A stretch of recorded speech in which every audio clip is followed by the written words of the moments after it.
Yeah. I'm off today. Obviously, it's New Year's, and then off. Obviously, I know what's wired to the LMV5 now.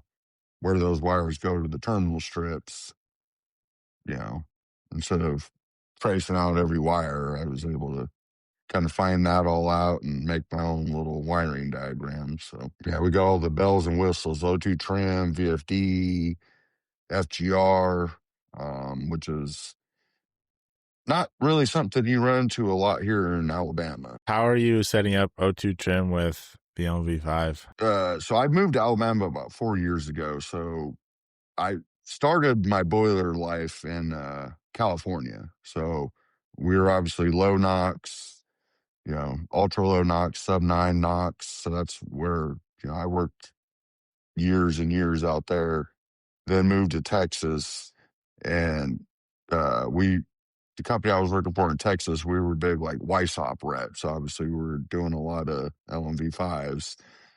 Basically, the way I do it is I go in and I set the alarm curve at 2%. Now, YSOP does teach you to basically take the O2 as low as you can before you start making CO. I've run a lot of YSOP burners all the way down to 0% O2 and not make CO. Now, obviously, we don't want to be at 0% O2. But so I kind of just, because you can go in there and cold set that. You don't have to set that while it's running.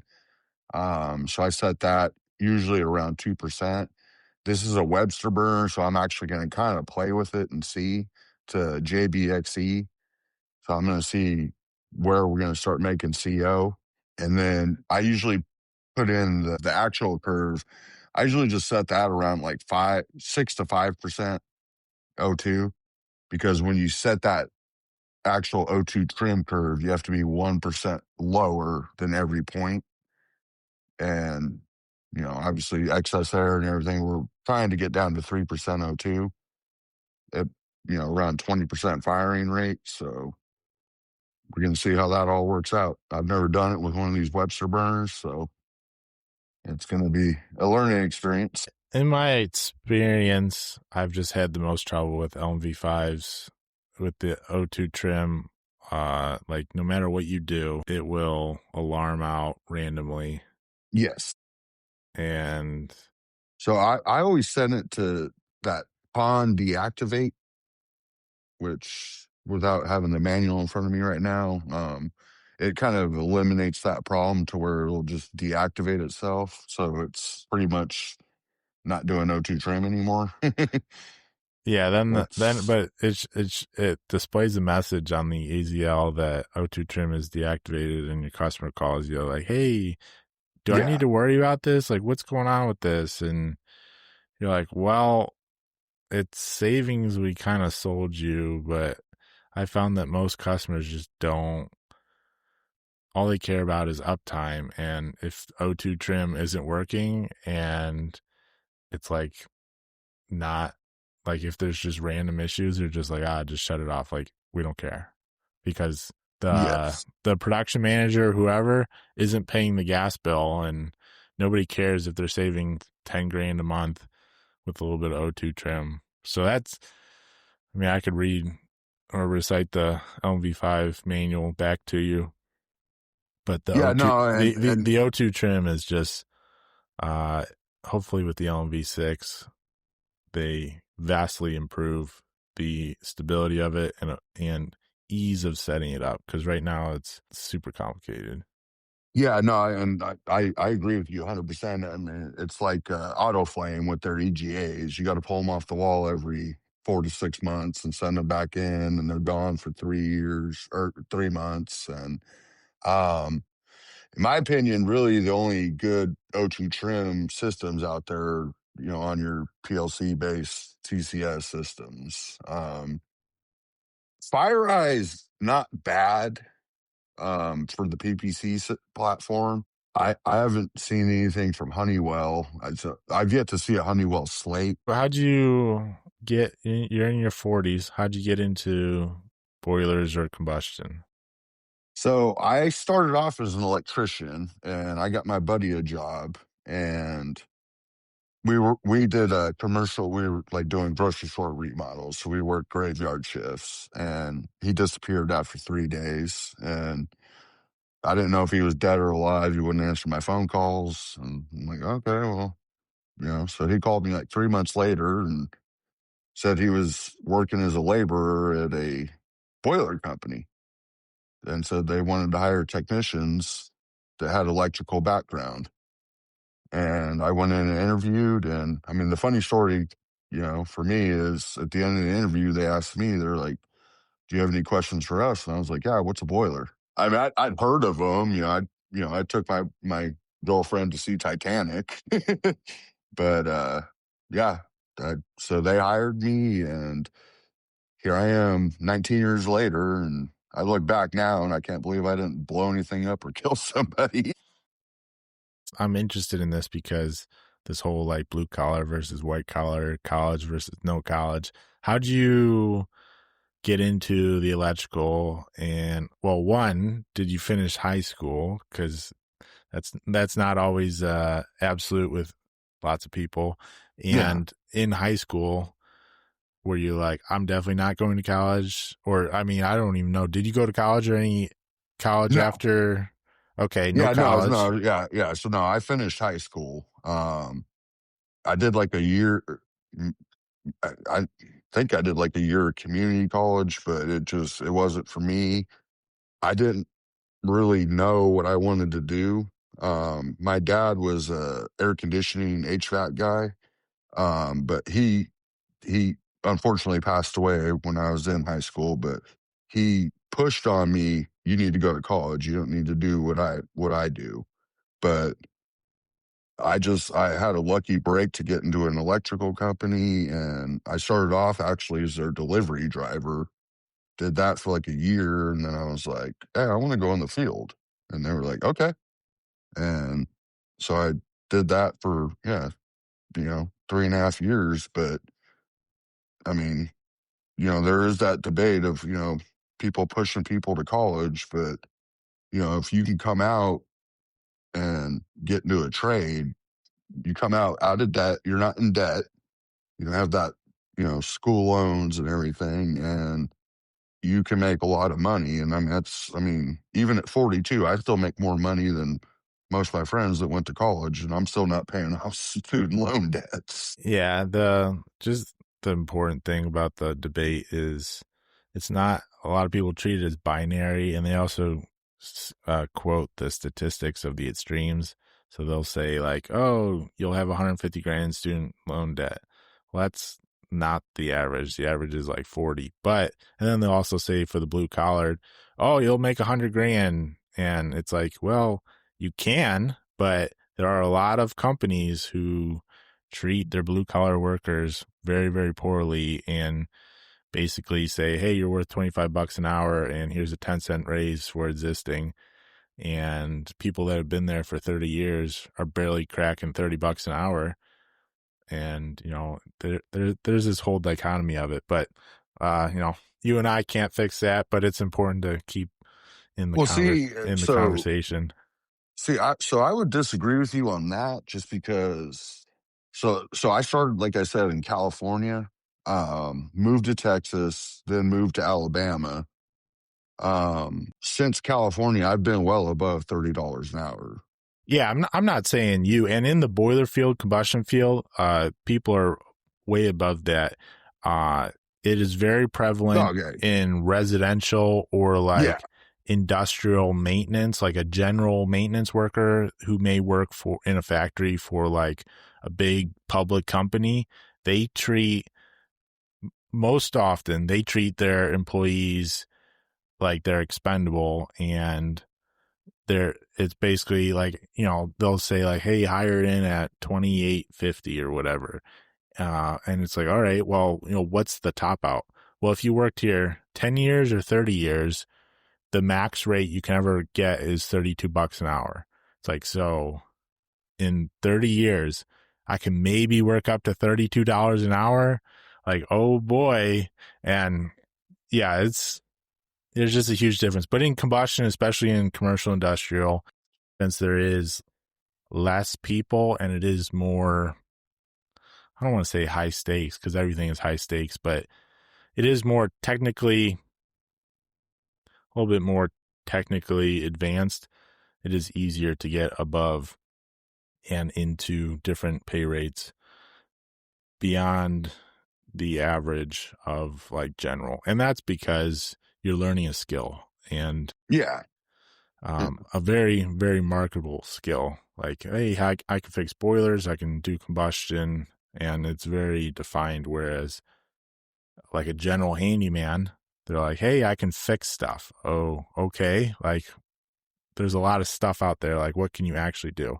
And I have found that people who can say they can fix anything are very average versus the people that are like, I'm very good at this and I avoid that. Yeah, and well, and I would even say you run into that even in our industry where, because I mean, like in my company, like right now, we have guys that they refuse to work on parallel positioning, and they're like, we're linkage guys, and then some of them aren't even really all that good at linkage, and and those are usually the older guys, and even in our industry, I feel like I I feel like it's a dying industry on the work side, but not the steam side. I mean, boilers are always going to be around, but we are losing people that know anything about them. I mean, I used to be one of the younger guys in the trade, and now I'm kind of like in the middle to older side of the trade, even though I'm only 42. It's kind of alarming to see like the young guys coming in and or even some of the older guys, and especially, like I said, hopping around states and hopping around the country. I mean, these companies I've worked for, I've gone all over the country, and it's kind of scary to see the lack of knowledge in the industry. Yeah. I mean, the only thing that I tell myself to help me feel better is that is seems to be across all industries. There's no industry that is like, oh man, we just have so many skilled, qualified people. They're just everywhere. Just everything's great. Like if you look in the medical field, Yeah, it's the same thing. yeah. Where, There's but shortages of doctors and nurses, and yeah. What made you go from California to Texas? basically to get out of California. All right, I'll do it. I mean, And just what what uh what would you say is your specialty as far as boilers? Like what would you prefer to work on as far as like size and uh I would assume steam boilers.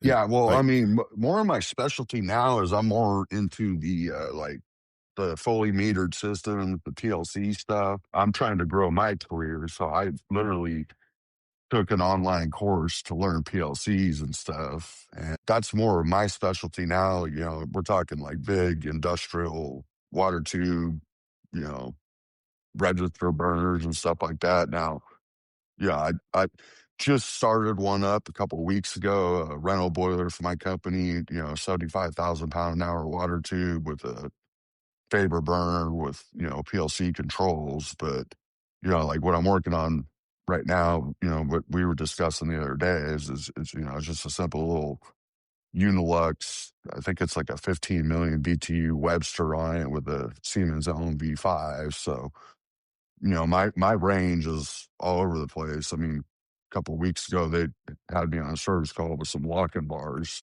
I'm starting to not like those lock-in bars, Ray packs, and everything much anymore because you can't really troubleshoot them. Everything's going back to a circuit board, and you can't really, if you go into the manual and it's like, oh, if it's throwing this code, replace this. If it's throwing this code, replace that. And I don't like that. I like to troubleshoot. I'm not a parts changer. But when you start working on those little things like that, that's kind of where it's going. And but like yeah, I go out and the PLC's throwing me a code. I can actually hunt something down and say, oh, it's the low gas pressure switch, or we're in a bad situation. I got a bad input or output card. If it's really getting bad, but. stuff like that. But no, they kind of run us through the gamut. Yeah, like I said, one day I'll be working on a million BTU locket bar that's heating a hotel, and then the next day I'm working on a 75,000 pound an hour water tube that's running a hospital campus. So How would you say that you learned boilers? So you had an electrical background, pretty light electrical background, a couple years, and then you got into boilers. And what was your path to now feel comfortable in front of a fully metered water tube? Electrical actually lucked out. I got hooked up with one of our top foremans, and we were actually running all the refrigeration controls. So that's where I actually started learning controls. Um, I wasn't just hanging lights. I mean, we did some nights we were just hanging lights, but we were doing all the refrigeration controls. So I had a slight control background. So when I came into boilers, I rode around with a guy for about 2 weeks, and then he went out with a back injury, and they tossed me the keys and told me good luck. And it was a lot of reading the manuals. And then I went to work for another company in California, which was California Boiler, which was a great company. I know you're linked with some of them on LinkedIn here. I mean, that is probably the top tier company in California. And I got hooked up with a guy there, Craig Broden, and he really taught me like control. So it was a lot of on the job training, a lot of, like we discussed the other night, reading manuals, but it was pretty much just kind of figuring it out. I did get sent to some training schools, like Auto Flame, and people would come in. Fire Eye came in and gave us a little 2-day crash course. Um, like I said, the PLC stuff I kind of learned on my own. Really, nobody kind of offers that unless you want to go to school. So yeah, I paid a lot of money and did an online course, and it's kind of just been a lot of in the field training and figuring stuff out. How many years after you started in the boilers did it take you to get to the point where you could walk into a boiler room or walk up to a boiler and be like, all right, I got this. Like, I understand what's going on here I'd say versus, about I'd say about 4 years. okay, that's pretty quick. Um, that, So that, well, I mean, to actually like learn the boiler room, I mean, like we're talking like, knowing what, steam traps are doing, knowing what Spence regulators sending steam to a DA tank, like all that, I mean, the whole boiler room. Yeah, it was about 4 years. I mean, like I said, looking back now, I can't, I mean, I'll never forget my very first service call it was a bad flame scanner. And it took me 8.5 hours to diagnose that. And I laugh at that now because I had a bad flame scanner call like 3 weeks ago, and it took me 5 minutes to diagnose it. yeah, unfortunately, your hourly rate or like billing doesn't take into all that experience. And now the customer goes, oh, that quick? You're going to send me a bill for what? Yeah, Why is everything so expensive? And it's like, well, if you gotten somebody else out here, they literally could have taken 8 hours to diagnose it. And you've been like, wow, that was a really complicated problem. Good thing they sent you out. Man, 8 hours? Because most of the time, only one problem per person. So if the customer doesn't know any better and the write up is pretty decent, a problem that took somebody 2 days to fix could also be fixed in 2 hours, depending on the person. And that's really the struggle with mechanical yeah, and service technicians is, yes, the hourly rate kind of does prove the quality of the company. If you're hiring an industrial boiler company for $50 an hour, you're probably not going to get anybody that even knows what a boiler is. But yeah, if you're paying $300 an hour, that doesn't also guarantee that you're getting an expert who can troubleshoot a boiler proficiently. And that, I mean, that's with anything mechanical, but yeah, that's definitely as you go in. I always talk about the difference between walking into a boiler room and you see pipes and chaos versus walking in and you see systems.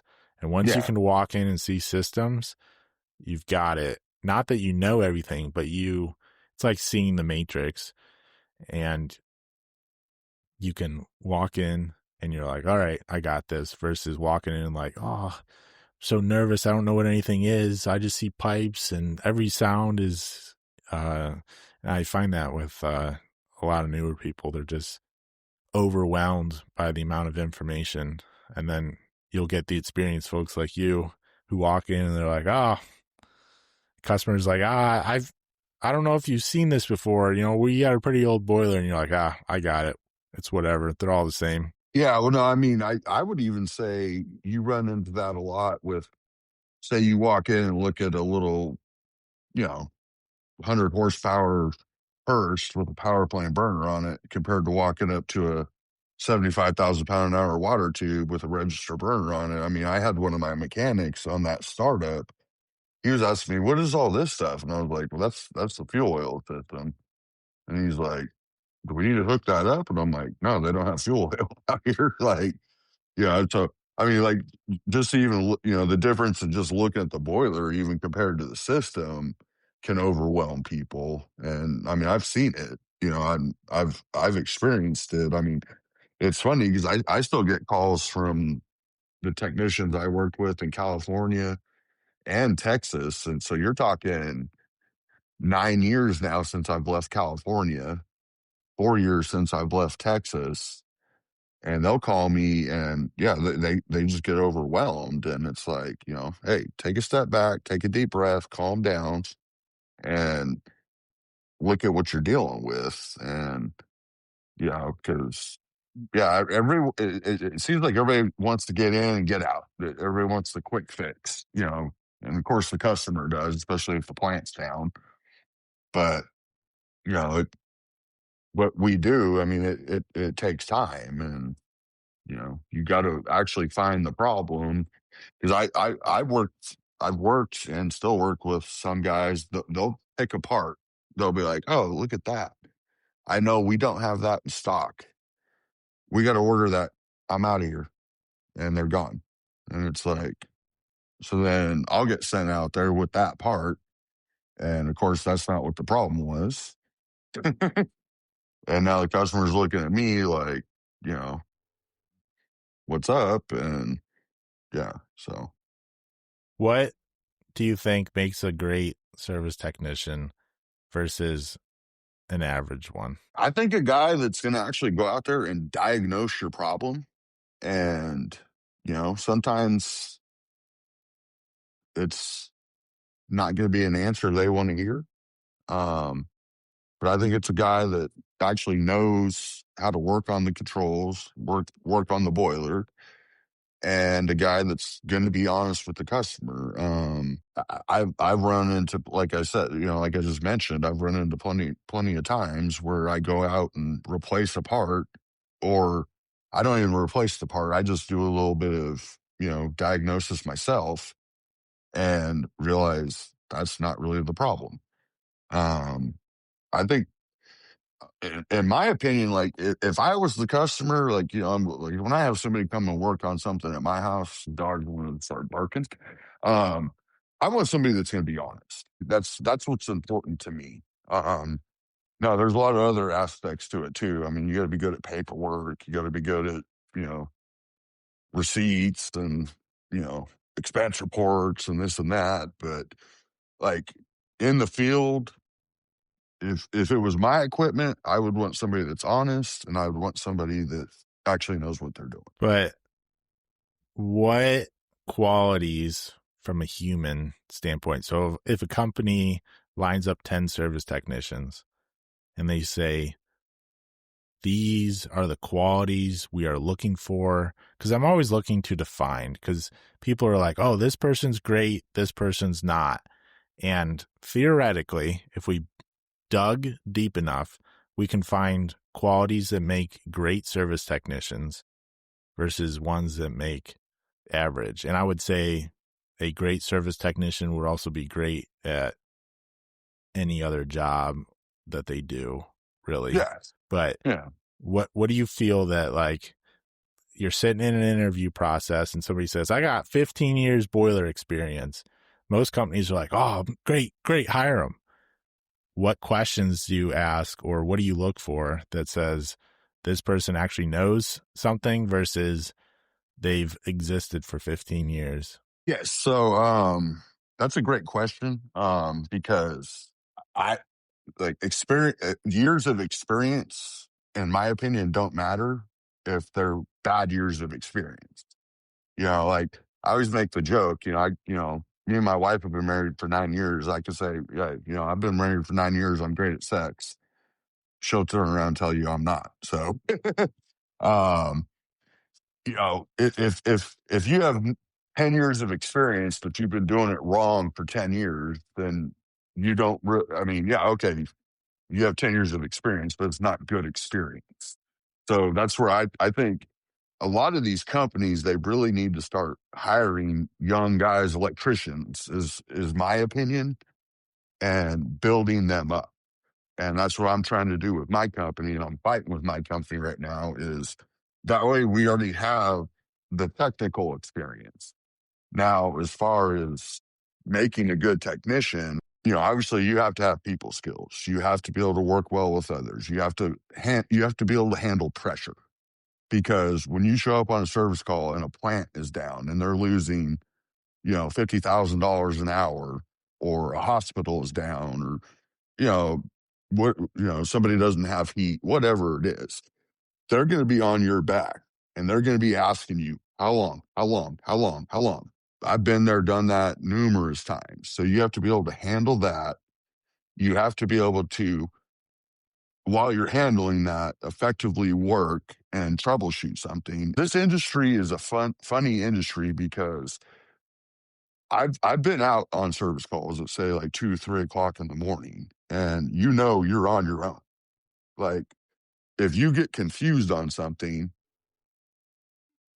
there's probably not anybody that's going to answer the phone. Where, see, like, I'm a guy, I answer the phone. If one of my guys calls me, if I hear it, I'm going to answer it, because I hate that lonely feeling. Now, I've gotten to a point in my career where not a whole lot confuses me. And if it does confuse me, I'm usually talking to the factory, and it usually confuses them. It's a steadiness under pressure.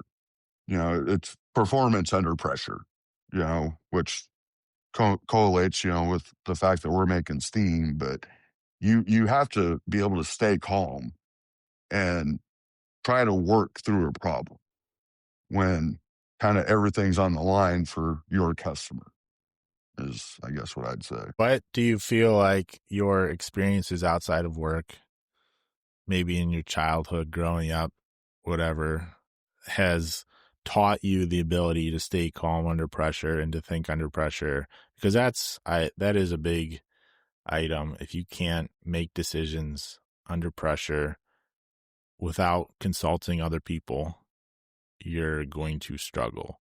But I've found that you can't really teach that. It's kind of experience.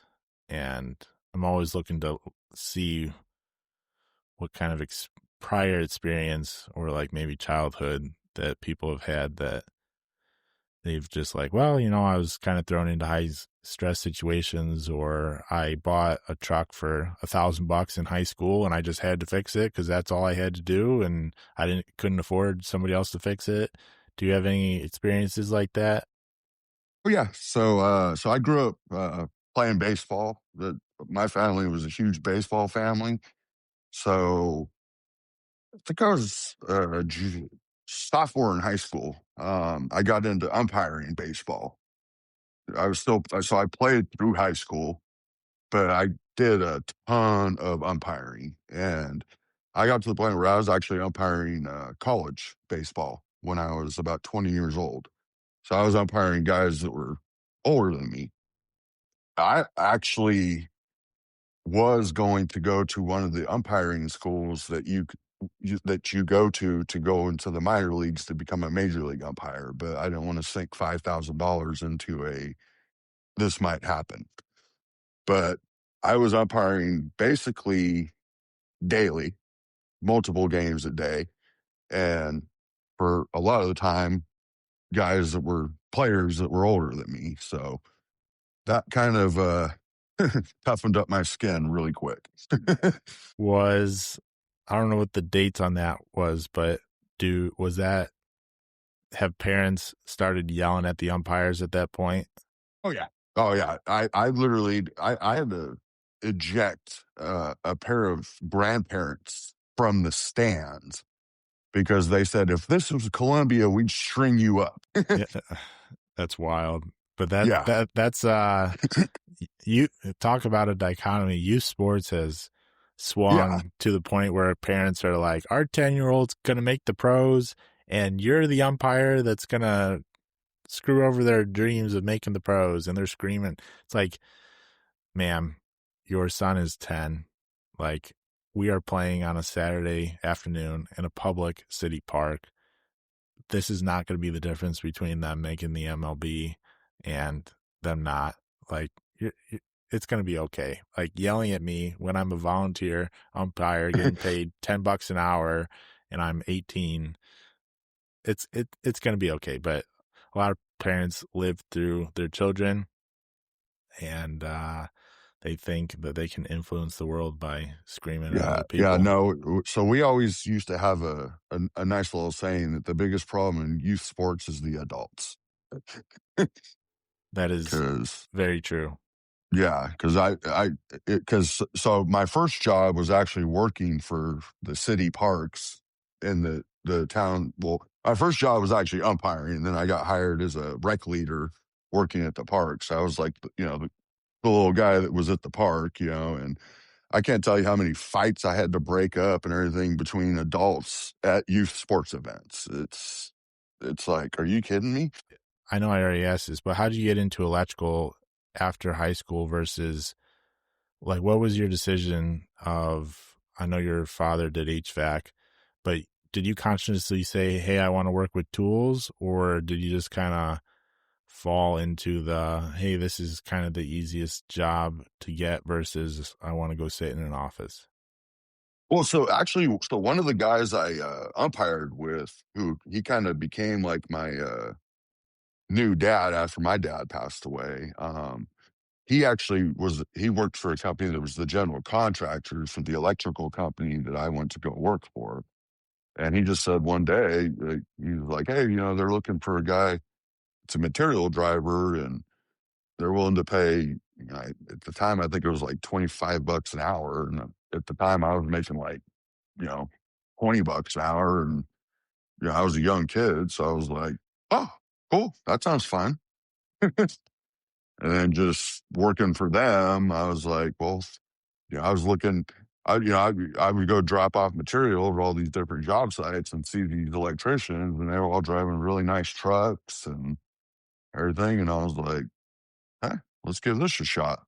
Kind of basically money motivated, I'm being a young kid, and I just knew college really wasn't for me. I mean, really, all I was interested in college was history. I'm a huge history guy, and kind of I just thought to myself, yeah, I can go get a history degree, and then what am I going to do with that? Become a teacher?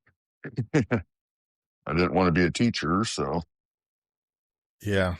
So, have you do you ever interview people? What do you have any interview tips, or how do you determine that 10 years of experience is good experience or bad experience? What questions or methods do you use So to so when I interview technicians, my first question is obviously, are you willing to work any day and around the clock?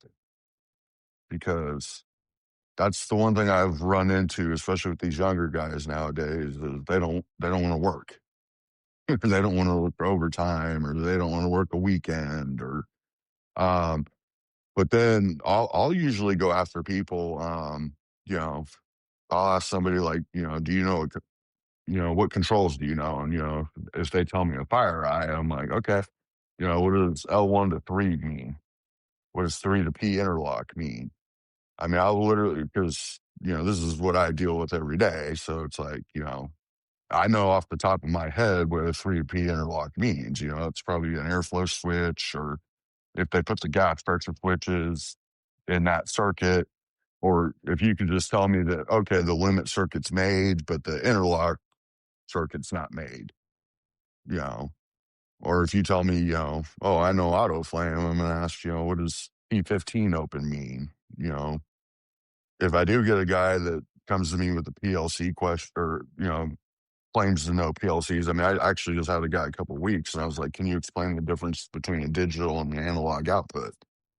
And he couldn't. He gave me this long rambling speech, and I was like, that is so not right.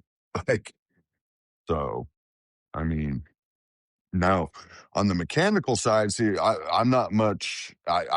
I've honestly never even seen anybody in the amount of time I've been doing this. I've never seen anybody roll a tube. Never seen anybody cut out a tube. I actually do quoting and stuff, but I refuse to quote mechanical because I don't know mechanical at all. I quote straight up tech work. Um, and when I first started quoting it, I even asked them, I'm like, how am I supposed to quote this? Like, do I quote it for how long it's going to take me, or how long it's going to take, say, Cliff? Because Cliff, it's going to take 2 days. Me, it's going to take 6 hours. And they're like, quote it for the longer time. So, but yeah, I don't interview mechanical. I stick to the tech side. Yeah. And once somebody is hired that is, say, newer and has the drive but doesn't have the knowledge, how would you get them to the knowledge as fast as possible and correctly as possible?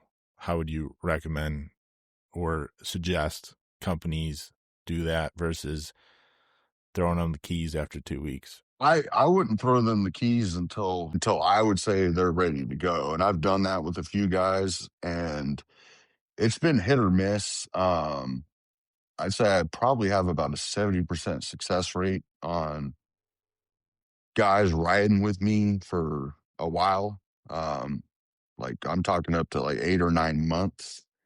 That still are in the field. I mean, I got one guy actually just got promoted to a service manager position at California Boiler that I brought in green as hell as an electrician.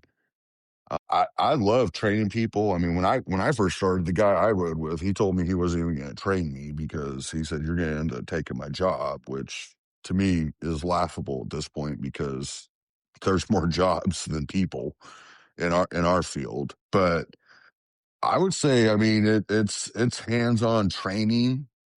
Um, I know you don't like in the field training, but I think in the field hands-on training, like you either being in their back pocket or being there to help them. And then like, I mean, my laptop is almost completely full of just manufacturers' manuals, and I hand those off to everybody. Like, I mean, I have zip drives and stuff that if you give me your computer, I'll put my manuals on there. I have, combustion spreadsheets and stuff that I've made that are pretty detailed, Excel spreadsheets, and I give those to my guys. I mean, they literally will calculate a curve for you. So like when you go to do a startup, you're not guessing. I mean, they'll calculate on the fuel. You just have to match the air and FGR if you have it. It'll actually calculate the VFD too for you, all, in linear functions. But, I try to equip the people I work with as much as I can because that just makes my life easier. And, you know, if I'm the only one that knows how to, I'm not one of those guys. If I'm the only one that knows how to work on this, then I'm the one that's going to get called out on it all the time. I'd rather everybody knows how to work on it, and let's teach everybody how to work on it. Yeah, they've had me, this company build training uh, modules for FireEye and Siemens. I'm trying to get them to do auto flame, but they don't want to buy it.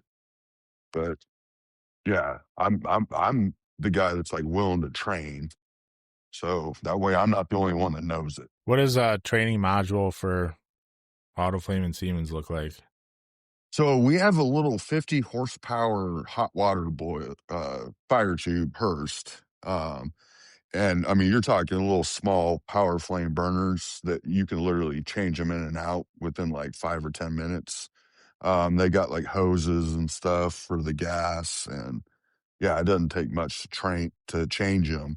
And then you just got to hook up the cables. I have them all wired up and plugged, so you just have to basically plug them in, and they have we have the different control panels over there. So it's literally you can literally switch it out within like 10 to 15 minutes between control systems. Obviously, the boiler stays put. We're basically just feeding water into it and dumping water out into the parking lot, and but they don't seem to care about that. So, but What do you think the best way is to teach people parallel positioning systems, especially when they may not see them enough to like kind of grasp them enough? I see a lot of people will go to a 2-day training and then they don't yeah. see the system for 6 months and they've already forgotten everything at that point. What do you think is the best way to teach people parallel positioning so that it actually sticks? So I approach that in two ways. First off, I teach them obviously how to build a curve. So I have like, so the way I build a curve is it's 10 points. I don't, I'm not one of those 25 points guys or anything. It's 10 points. High fire is always going to be 55% open on your fuel control valve. You go and set your regulator at that point. That's why I'm a huge proponent of auto flame, because they make you go straight to high fire when you're building your curve. Um, so what I teach my guys is you got 10 points, high fire is 55% open on your fuel. Say low fire is 12% open. So you subtract 55 from 12, you divide it by 9 because it's always one less curve point. And then it'll give you a number, say, throw a random number out there like 3.7%. You increase your fuel valve 3.7% all the way up. That way it's linear. Now you got your fuel. You just match your air, match your FGR, so simple as that. Now, as far as the different control systems, I give them the manuals and I teach them how to navigate the manuals. And, because so case in point, like FireEye. So, like when I worked at California Boiler, we didn't run into a lot of FireEye, but we were doing burner retrofits like crazy. Because so when I worked there, that's when they went from the sub 30 NOx to the sub 9 NOx. So we were replacing everybody's burners. So like every seventh or eighth retrofit, you run into a FireEye PPC 6000. I would always have to have the manual, because I have them all on my computer. I would always have to kind of like look at the manual, because like say like with the FireEye PPC 6000, when you put in the ignition point, you got to hold down the next button for 3 seconds. Well, I would always just hit the next button and be like, why isn't it lighting off? Oh yeah, that's right. You got to hold it down for 3 seconds. It says that in the manual. The FireEye manual is very easy to navigate. Now, like AutoFlame is not. Siemens is pretty good, but my best suggestion is just give them the manual, show them how to go navigate the manual. And because I have cheat sheets on my laptop of, what pages are the important pages in the manual for the different controls, so I'm not having to hunt for it. But also too, at California Boiler, our top technicians, they had a little phrase they always used to tell us, which was RTFM, read the effing manual.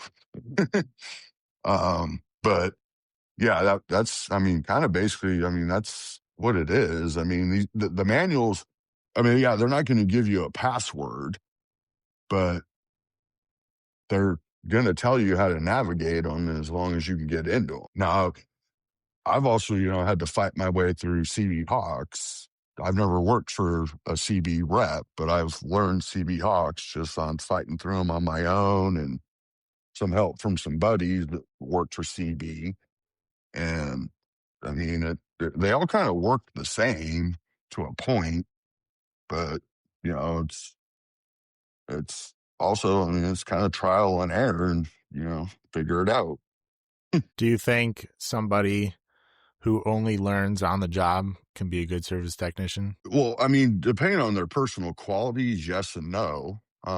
If you only just learn on the job, like if you just learn how to work on boilers and you're never dealing actually with a customer face to face, yeah, you could be a good service technician. But when, like I said, like we discussed earlier, when you're actually talking to people face to face, I mean, like this job I was on last week, I got thrust into, I had two project managers and a job foreman, and we're all of a sudden doing a job walk. And my boss told me, "Oh, you're just going down there to wire up a VFD." All of a sudden, I'm doing a job walk with a bunch of guys, dressed a lot nicer than I am. And, so you definitely have to have the personal skills. If you're just going to go out there every day and not have to talk to anybody, or maybe just, if the only time you talk to somebody is to go get them to sign your work order, then yeah, but no, I mean, you definitely have to have a personality to do this job, and it's a certain type of personality that, some people have and some people don't. You said earlier that you went home and read manuals and were pretty driven. The people who want to come in, clock in at 7, leave at 3:30, and shut off their brain till 7 the next day, can they succeed doing that, or do they have to do extracurricular work outside of that and go home and maybe read a manual for an hour or go to a training class? I think that they can make it. I don't think they're going to succeed. What they're going to be is they're going to be your subpar tech. They're going to be your guy that goes out there and will get confused sometimes and pull the ripcord. I mean, me and my buddies, we have another, you know, phrase that we call some of our guys parachutists because they go out and pull the ripcord. And guys, I've seen it all across the country that people get away with that. Just because our industry is so short staffed that you can go out and say, yeah, I know there's a problem. I can't figure it out. Send Matt. And it's happened to me throughout my career. Yeah, you can go home and just not even think about boilers, not do like what we're doing right here, right now. And you can make it because our industry is so short staffed.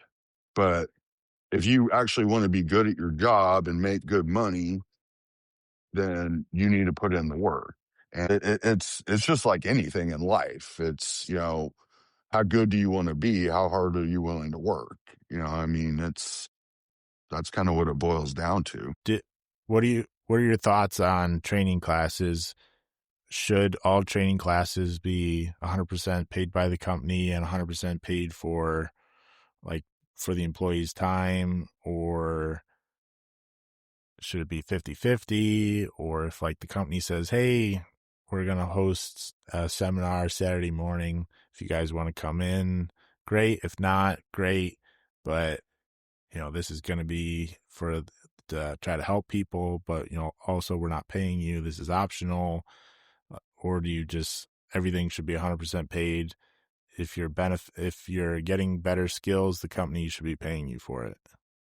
So I'm 50-50 on that. So I think that the company should pay for it. I think that the employees should be paid. Now I've had the luxury of going to 5 auto flame trainings. Um, And I'm not trying to knock AutoFlame, but I mean, FireEye did the same thing. Weissop did this. I mean, they try to cram so much into so little time. You know, you literally just get walked through on on a simulator on how to simulate a curve. And like, like we were talking about earlier, I mean, they throw so much information at you in such a little amount of time that don't really get to absorb it. Like from a company standpoint, in my opinion, I don't think they should be sending anybody to something that they don't rep. Now, like say, like if my company was the AutoFlame rep, I would be sending all my guys to an AutoFlame class, even though I just said it's a waste of time. But if we're going to come out here and claim that we're factory trained, I would, send them there. Now, I would also love to get with AutoFlame, because like I said, that's the one I've spent the most amount of factory trainings with, just because we were the AutoFlame rep and I used to have to set those guys up and take care of them, take them out to dinner through the week. So I would like more time. Now, that's AutoFlame's decision. That's not my decision. And that would be a company's decision too, because obviously, throw in an extra day or two because I mean they run it through in like 3 days, but and then one of those days is their whole pitch on the limp seal burner, and it's like, well, I didn't send my guys to learn about a limp seal burner. I sent my guys to learn about AutoFlame, especially when I was in California, because limp seal doesn't do a sub 9 burner. I don't need my guys learning about limp seal burners when we can't even sell them out here. But I personally think that they should be longer. And yeah, companies should pay. And the company should also make sure that, maybe there's like a test or something at the end of it that this guy learned something at least or retained some information. And, you know, yeah, I mean, I'm all for that training, but I think everybody does it so quick. And then like you said earlier, I mean, then you don't see it for a few months and it's gone. What do you say to managers who send their service technician to a class, say AutoFlame, it could be anybody, and say, hey, we have a startup in 2 weeks. We're going to send you to this class. And after the class, they have 2 weeks. Yet the employee comes out after the class and says, I didn't learn anything. Or they go to the startup and say, I don't know how to do this. What do you say to that manager? I would say one of two things, because something I left out of my answer on your last question. So those trainings can be a little discombobulating just because sometimes I've noticed this. I'd say actually about 50% of the time you get a lot of operators in there too, not service techs. So they get focused on a lot more because they're going to be the end user. So you don't get the actual full commissioning training. Now, me as a manager, I would look at my technician and be like, how can you not know how to do this? Why didn't you ask questions? Why didn't you, because I know I know personally what you're going to learn in that training. I've read the brochure, I've talked to somebody, or I've been to the training. They do teach you how to commission in the training. Now, it might not be, say, like what you and me would sit down and teach somebody on a commissioning basis, but I would look at my technician and be like, why didn't you ask more questions? Why didn't you do this? I mean, as a technician, you should be going there and trying to learn as much as you can. Now, if you're there with operators and they're dominating the training, that's when you need to pull somebody aside on the training group and be like, look, I got some questions. I don't need to know how to change set points. I already know how to do that. I want to learn how to commission this. I want to know how to do the EGA or the O2 trim or water level control, whatever, something that's not going to be covered. Cause like, I know, like, so when I went to the Weissop training, I'd already commissioned hundreds of Weissop burners. And I basically stood in the back with the guys and just was joking around with them. We were, shooting the shit and telling war stories. But I had questions for them, and those questions got asked because, and they even told me, they're like, yeah, this is not stuff we handle in the training because You're asking the advanced questions. And I'm like, yeah, well, this is the stuff I've run into in the field that kind of put me in a bad spot or confused me or, didn't work. Like, what do you do when you get this? What do you do when you get this? Like, I don't need to know how to set up a light off position. I already know how to do that type deal. So, yeah, if you, as a technician going to a training, you should go in with questions and get those questions answered. Also, on the technician side, what do you say to the tech who has zero experience with autoflame and doesn't even know enough to ask questions? And this could be anything. We're just talking about autoflame, so that's what I said. But they have zero experience, and so they don't even have enough experience to even ask the question, and they've never been on a service call at 2 a.m. by themselves and actually found out what they're made of. And they may not have a whole list, and they sit through the training and they get the certificate that says now they're factory trained. Yet then they go in the field and they're like, I don't know how to do anything. So, I mean, that falls on the tech. I mean, that's going to be initiative. So, I mean, to tell you a story, so I used to work with a guy that I work with now at a different company, young kid, and he got sent out on a service call. So he was working for the company I work for now, but I wasn't working for the company then.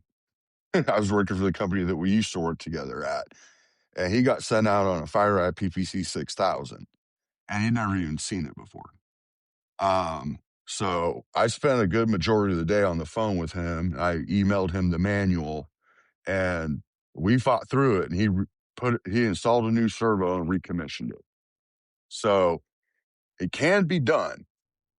It's just a matter of like we discussed earlier. Don't get overwhelmed. Don't say I can't do it. You know, Luckily this was during the daytime. It wasn't 2 a.m.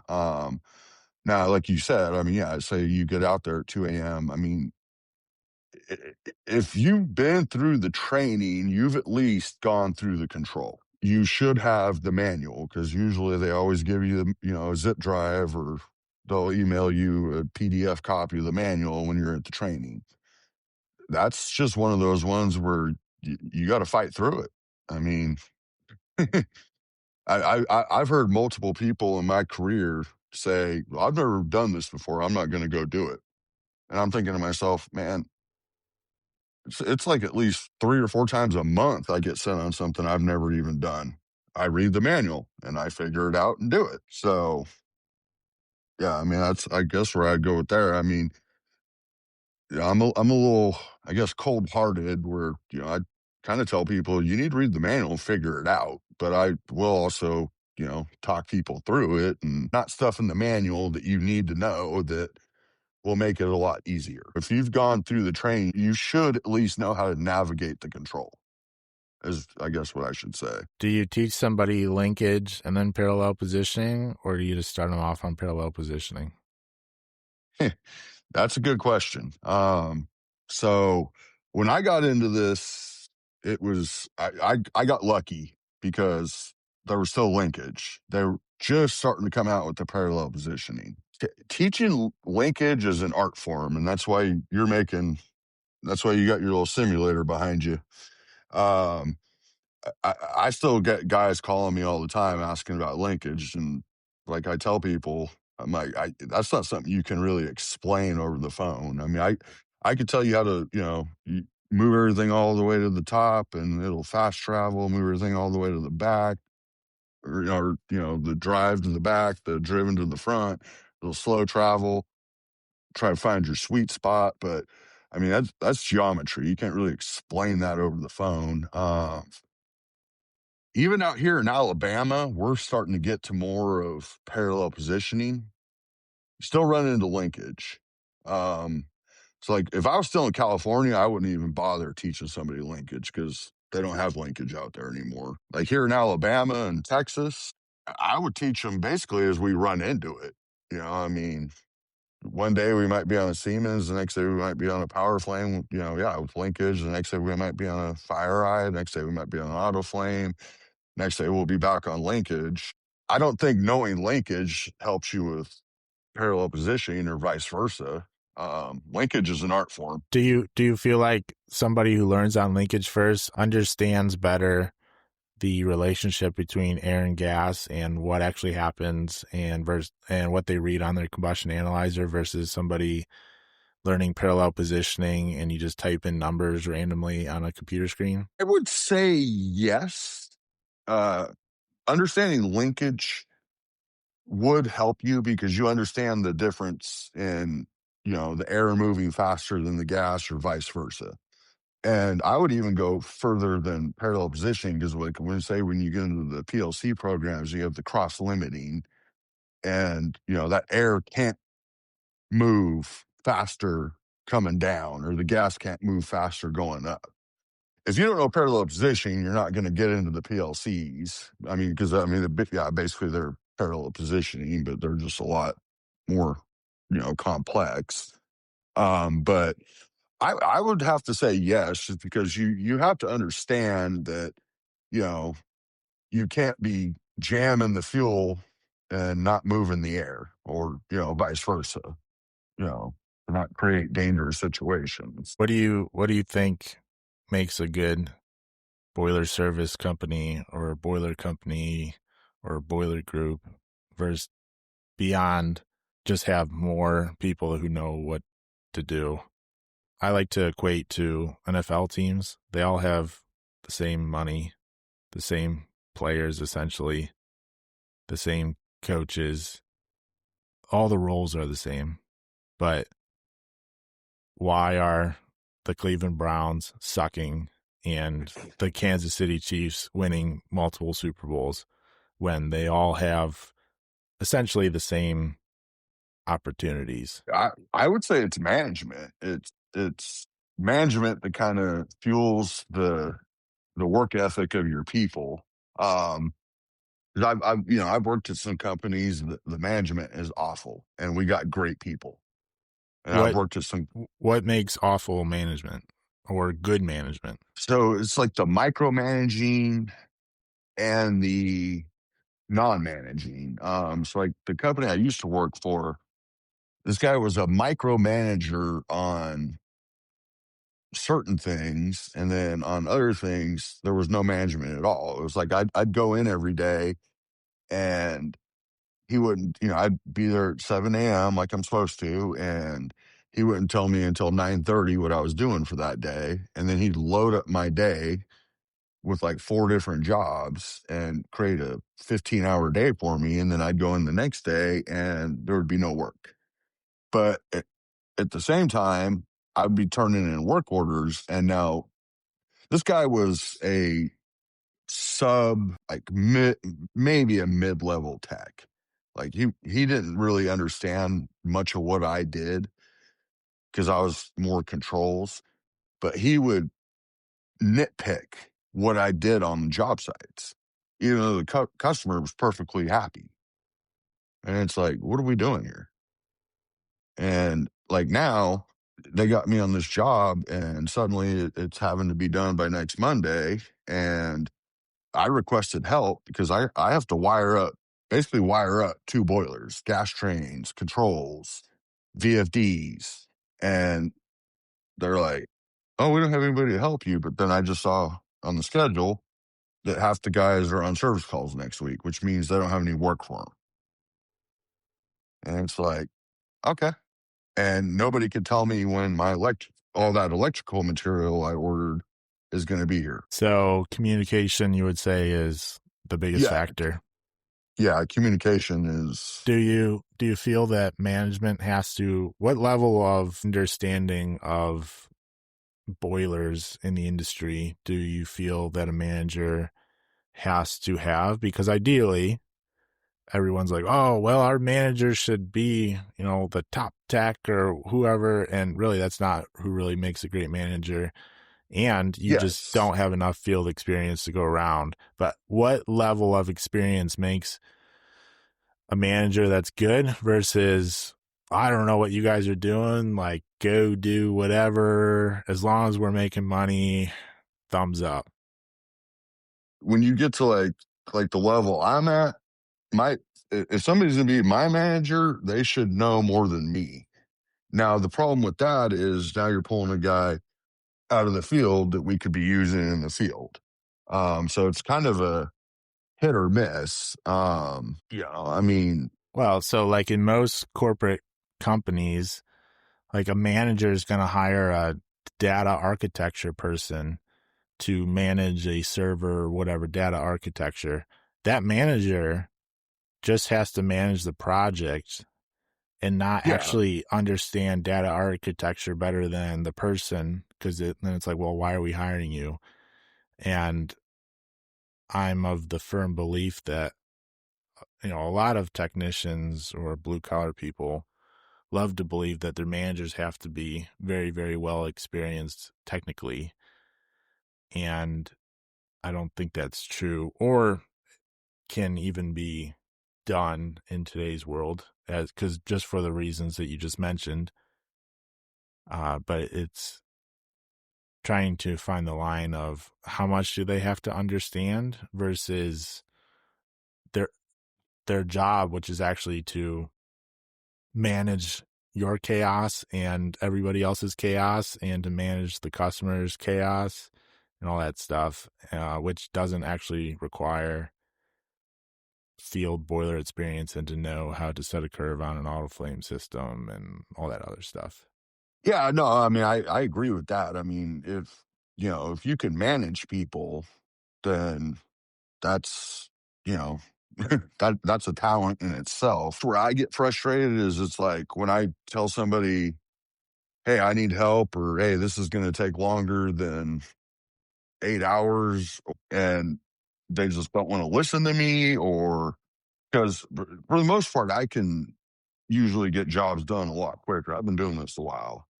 But when I come back to you and say, "Hey, like I mean, this job I'm currently on, they're fighting back and forth with me because it's down in New Orleans. I live in Huntsville, Alabama, so that's an 8 hour drive for me. So I'm asking them, like, hey, can I just drive down there on Sunday? That way, I'm on the job site first thing Monday instead of driving down there Monday, losing a day."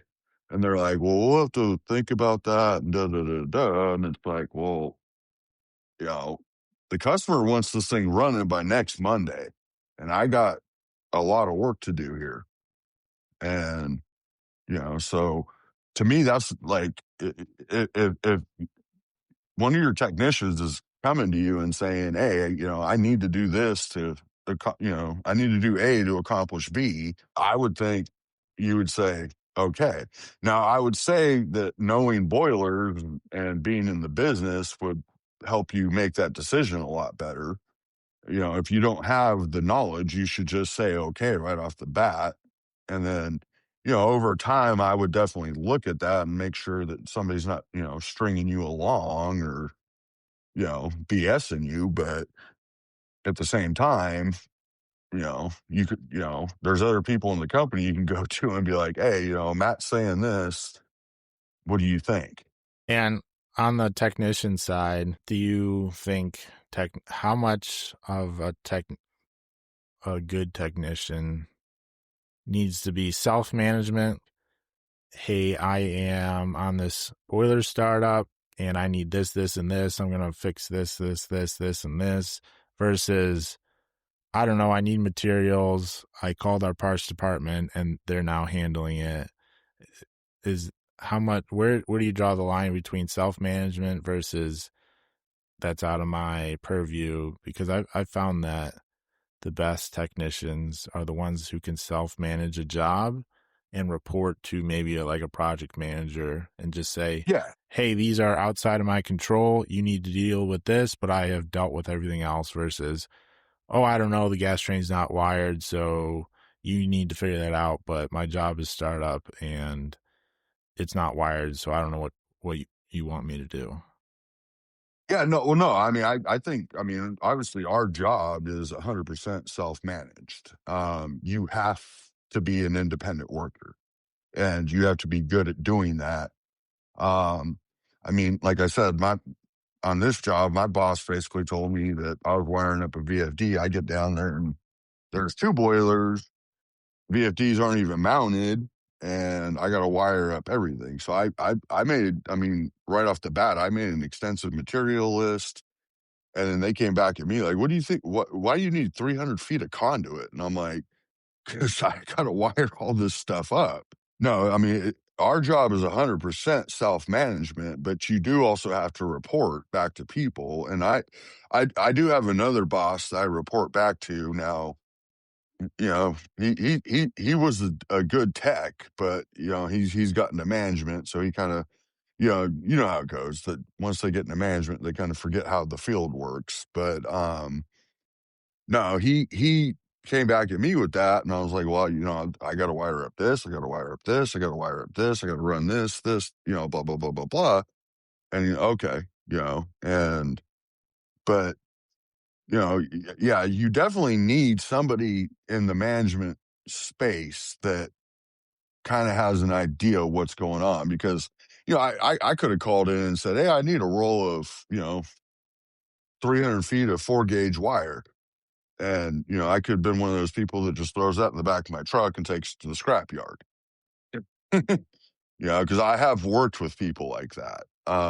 Now, I'm not a person like that. You know, that comes back to the morals and everything of being a good service tech, of just being a good person. But, um, you know, obviously as a manager, you know, he would come back at me and be like, why do you need 4 gauge wire? Because I don't need 4 gauge wire. I mean, the blower motor is only 17 amps. Teaching technical is hard enough. How do you teach service technicians communication and interpersonal skills so that they are good technically and also good with customers and on job walks when everybody else around them is in suits and ties? So really have a good, I guess just that would be like, you know, on the job in person training, like when they're with me. Um, I think that's just something you personally have to have. You know, So a lot of great service technicians just want to be left alone and want to do their own thing and are not great communicators and are probably not extroverts. So they're introverts, they're not super talkative. And to a customer who's like, hey, I'm paying a $40,000 bill, I want to know what's going on. And I talked to your service technician, and he just kind of looked at me and said a couple words and was like, oh, I replaced this and it's fixed. And I was kind of hoping for more, like, what is more important, the technical side or the communication side? Because at the end of the day, a great communicator makes the customer feel great versus a yeah, technician. no, I mean, yeah, I get what you're saying. I mean, I don't know. I mean, if that could really be taught, because actually, like some of the best people that I've learned for are very extrovert. They're very, or no, I'm sorry, invert. They're very not friendly. You know, they're like those like weird geniuses that don't have very good personal skills, but they have managed to make it. Now me, I'm like 50-50. Like there's times I want to be left alone, like especially like when I'm trying to figure something out, I'm trying to troubleshoot something. I don't need you on my back asking me every 5 minutes, like, what's going on? What's going on? What's going on? You're going to frustrate me. It's going to take longer for me to fix it. But when I'm done, I'll stand there and shoot the shit all day long. Um, I honestly, I don't know if that can be taught. I think that's just more of like a character trait of people. Like I said, because like literally the smartest people I've worked with in this industry are not very personal, and they're actually hard to deal with, even like as a coworker, let alone a customer basis. I don't know. They find a way to make it work, or they're dealing with somebody above, say like the on-site operator, or somebody in a lower level management. Maybe they're dealing with somebody in higher level management that understands them or can get along with them. Yeah, no, I mean, like the guys that have taught me the most in this industry are not very personable people. What do you do right now for, or what have you even done in the past for service reports, and how important is like a service report, like the actual writing on a service report? How important is that? Because I have a no, one of the top 10 complaints from managers is my technician will go out there and say, part changed, boiler fixed, boiler running. Yeah, so I'm extremely detailed. So like currently what we do is we have, I forget what it's called, but we have this service report that we fill out on a tablet. My personal favorite is I write up a whole Word document and I take pictures, and I'll like if I go out and change an airflow switch, I'll usually write like at least a 3-page report on Microsoft Word. Now on this tablet thing, it's a little harder to get to type it up and everything. So I do get a little less descriptive, but yeah, no, I don't write a report like that. I mean, I know exactly what you're talking about, but I'm usually the guy that will write like an 8 or 9 page report. And I try to explain to my guys, like, so when I worked at California Boiler, I actually had an incident where we had a rental boiler on site and they had jumped out. They first jumped out the auxiliary low water, and then they jumped out the entire limit circuit, and then they turned their feed water pumps off. So I'm sure you can understand how well that worked out. It was a Hearst boiler, and those black front doors were glowing red, and they melted the McDonnell Miller.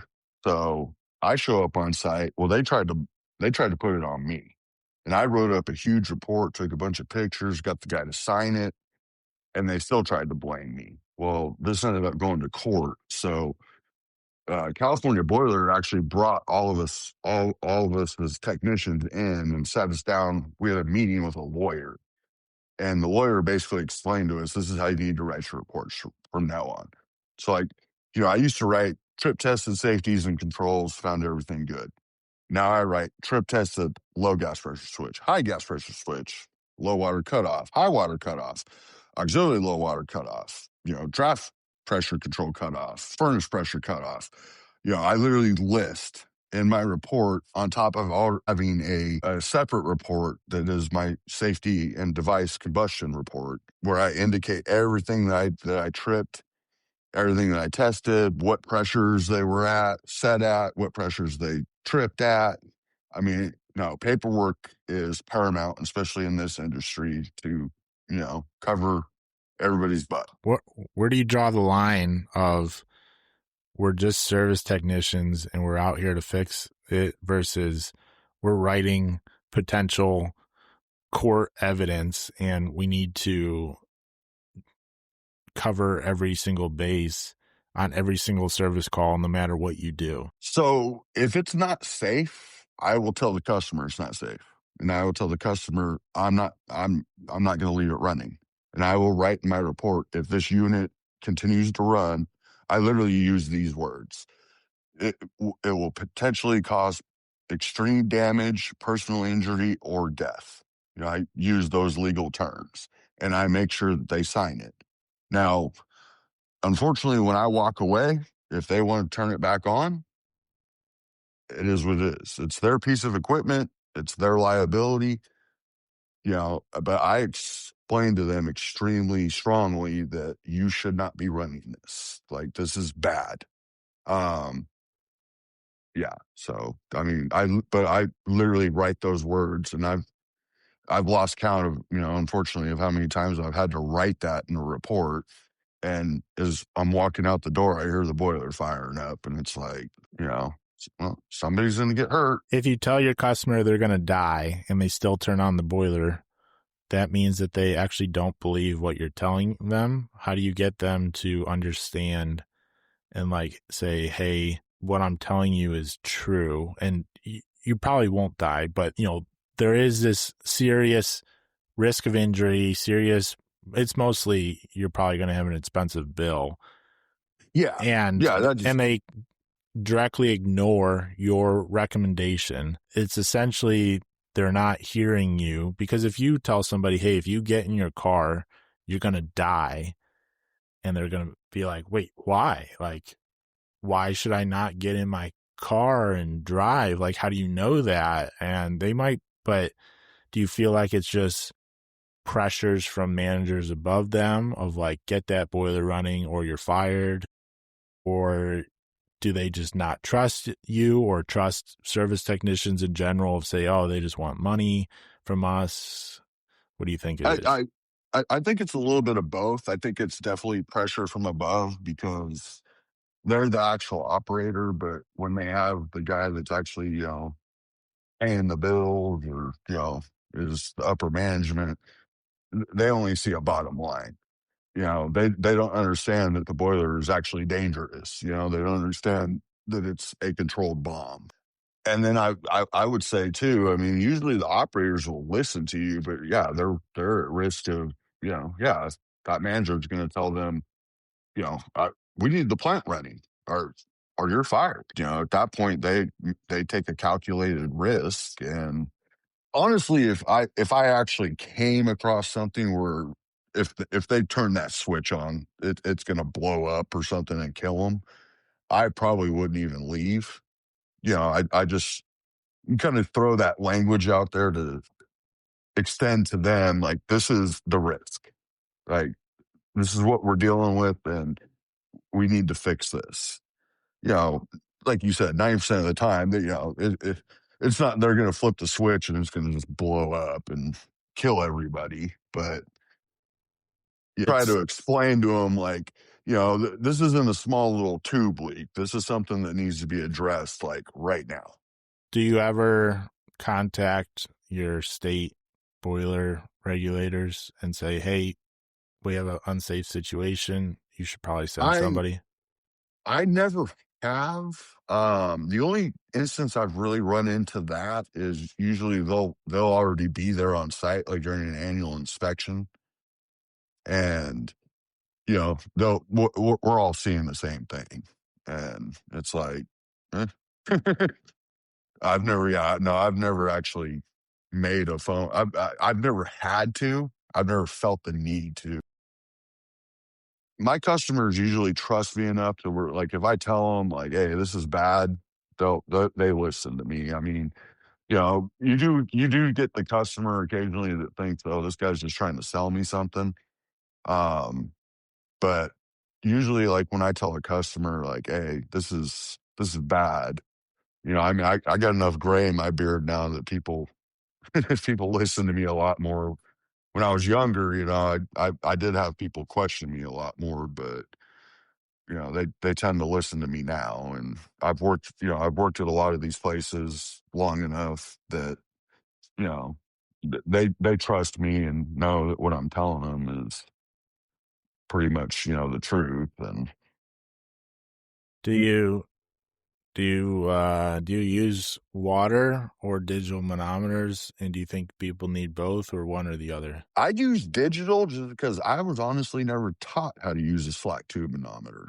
I was always just handled digital. So I have about 9 different Dwyer, digital manometers. So I got one that's 0 to 20, I got one 0 to 40, and then all my other ones are 0 to 200, that are personal.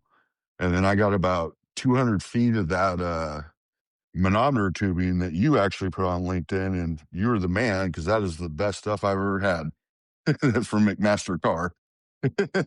Yeah, yeah. Go on boiler.com and go to the articles, and you'll find it. The best manometer tubing ever, field tested by me and other people. I've only Oh, ever, no, no, I literally have, like, 2 to 300 feet of it. Like, I ordered it as soon as you posted that, hell, like, what, a year and a half ago? yeah, I post it like every 6 months or so, but it doesn't, nobody ever tells me when they order it. But then I'll like randomly, like they'll post a picture and I'll see because it's got if they order the colored, it's got a very distinct color to it. If they order Yeah. the red or the blue, and I'm like, oh, they ordered the hose. You can tell them, but it's good to like 390 degrees And you're like, Yeah. well, what are we doing? It's like, well, if you run it past the hot, front of a door and you just have like normal manometer hose or it's running past the stack, like it can sit next to something that's hot. And if it's rated for 390, it's not going to melt at 391, but it's probably rated for higher than that. But I've never had it like crack. I've only had it crack when I've dropped something on it and it literally like cut it, but it's very flexible, but it also holds up. And versus like what you get, a lot of people just use the hose that comes with their digital manometer. And it's like, Yeah. I think Latex the hose stuff. that And comes yeah. with wire manometers, if you look at it, it'll kink. Yeah. And it's like, all right, like just save yourself the 4 pennies it costs to put in this and just don't even include it because it's so worthless. But then it's also like 3 foot long and they're trying to take measurements, and especially on a water tube boiler where everything's larger, having these little sections of hose just gets very hard to deal with everything. And then they may go to Home Depot like, I need longer hose. Well, they'll probably Yeah. get a rubber hose that if it's below 40 degrees, you can, make a ladder out of the hose because it's so stiff. Yeah. Yeah. They buy that clear shit yeah, yeah, that latex stuff that the wire sends you. I mean, and then, like you said with the temperature, I mean, if you're taking furnace pressure readings, I mean, I carry it, I carry in my little manometer bag, well, not little, it's actually a pretty big bag since I have all those manometers, but, I have a 1/8 inch and a 1/4 inch ball valve and nipples and stuff so I'll shut the ball valve off after I get my furnace pressure reading, that way it's not sending all that heat into the manometer because, those manometers aren't cheap. Yep, yep, yep. So you heard it here. Go to boilerin.com, and unless you want to buy, and I think I said it in the article, but unless you want to buy 1,000-foot roll straight from the manufacturer, McMaster-Carr has the cheapest price, and you can buy it Yeah, no, oh no, yeah, no, in I got lengths. them all. Yeah, Yeah. I think I've ordered it like, so I actually think I have about 400 feet, cut into small sections. And then I have a couple that are, I just left alone that are really long, but no, I've ordered it like 4 times. So, Have and that you stuff, do you share the knowledge with the people you work with, or do you just yeah, let them struggle? my company actually just ordered 1,000 feet of it a Yeah. couple weeks ago. I saw it at the shop. That's great. Yeah. Because So, that was, and this will go into my next question, but that was one of the things that when I first started, like, yeah, everybody knows you need a wrench and a pipe wrench and this stuff, but it's like, what is the stuff that's like not on the list that makes your life easier? And I quickly found out correct manometer hose and like yeah, the assortment of fittings yeah. and valves is like the Hmm. key between a good day and a very frustrating day, Yes. especially on a startup where you're taking lots of pressures. I made up a manifold block. You use a pneumatic air block. It's got 8 valves in it, so that you can use eight pressure points to one manometer. But Yeah, no, I got the same thing. It's it's great for like Ray packs and Locavars and stuff like that.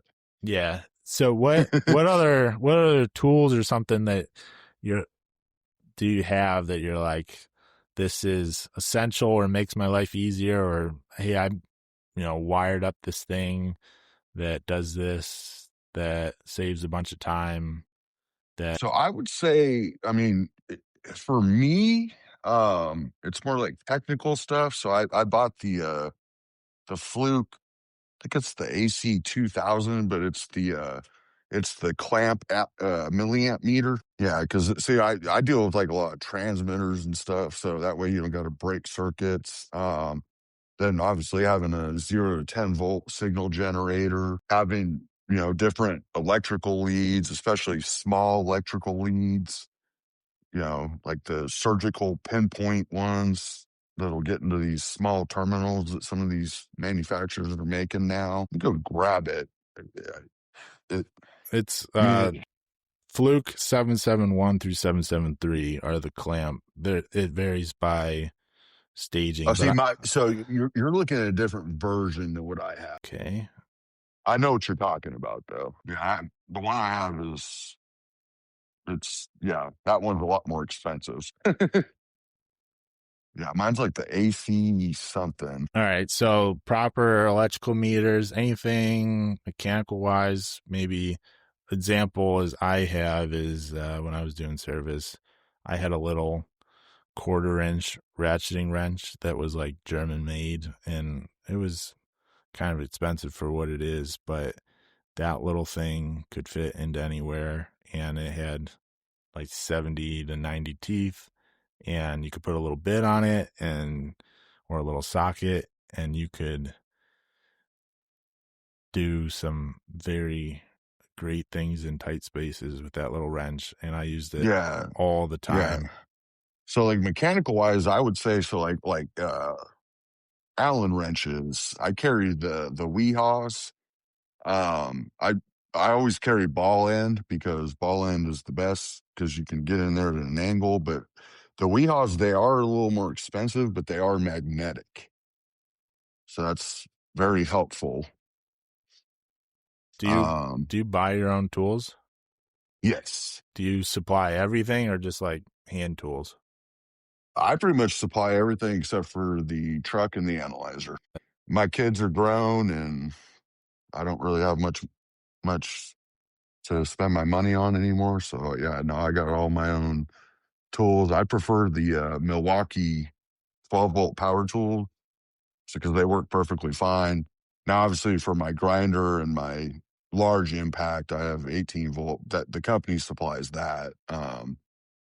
They don't sell a 12-volt grinder. I'm hoping they will one of these days. But yeah, no. Other than that, I pretty much supply everything. What kind I've of worked what kind of vehicle do you drive? Ford F-250 for now until it Do you breaks like down again. do you like a pickup truck versus a van? Yes, I prefer the pickup truck, but my company prefers vans, and they've already told me the next vehicle they're going to get me is going to be a van. So Why do you like a pickup truck? it's just more comfortable, and then especially here in Alabama with the wind and everything. I mean, those vans I've ridden. I had to ride with the guy for a couple of weeks. My truck actually broke down, and man, that wind pushes those vans around on the highway. What does a normal week look like to you? Are you like traveling within the state? Are you just driving everywhere? Or It all depends. Like last week, I drove down to New Orleans, which is 8 hours away, and worked there for 2 days, and drove home yesterday.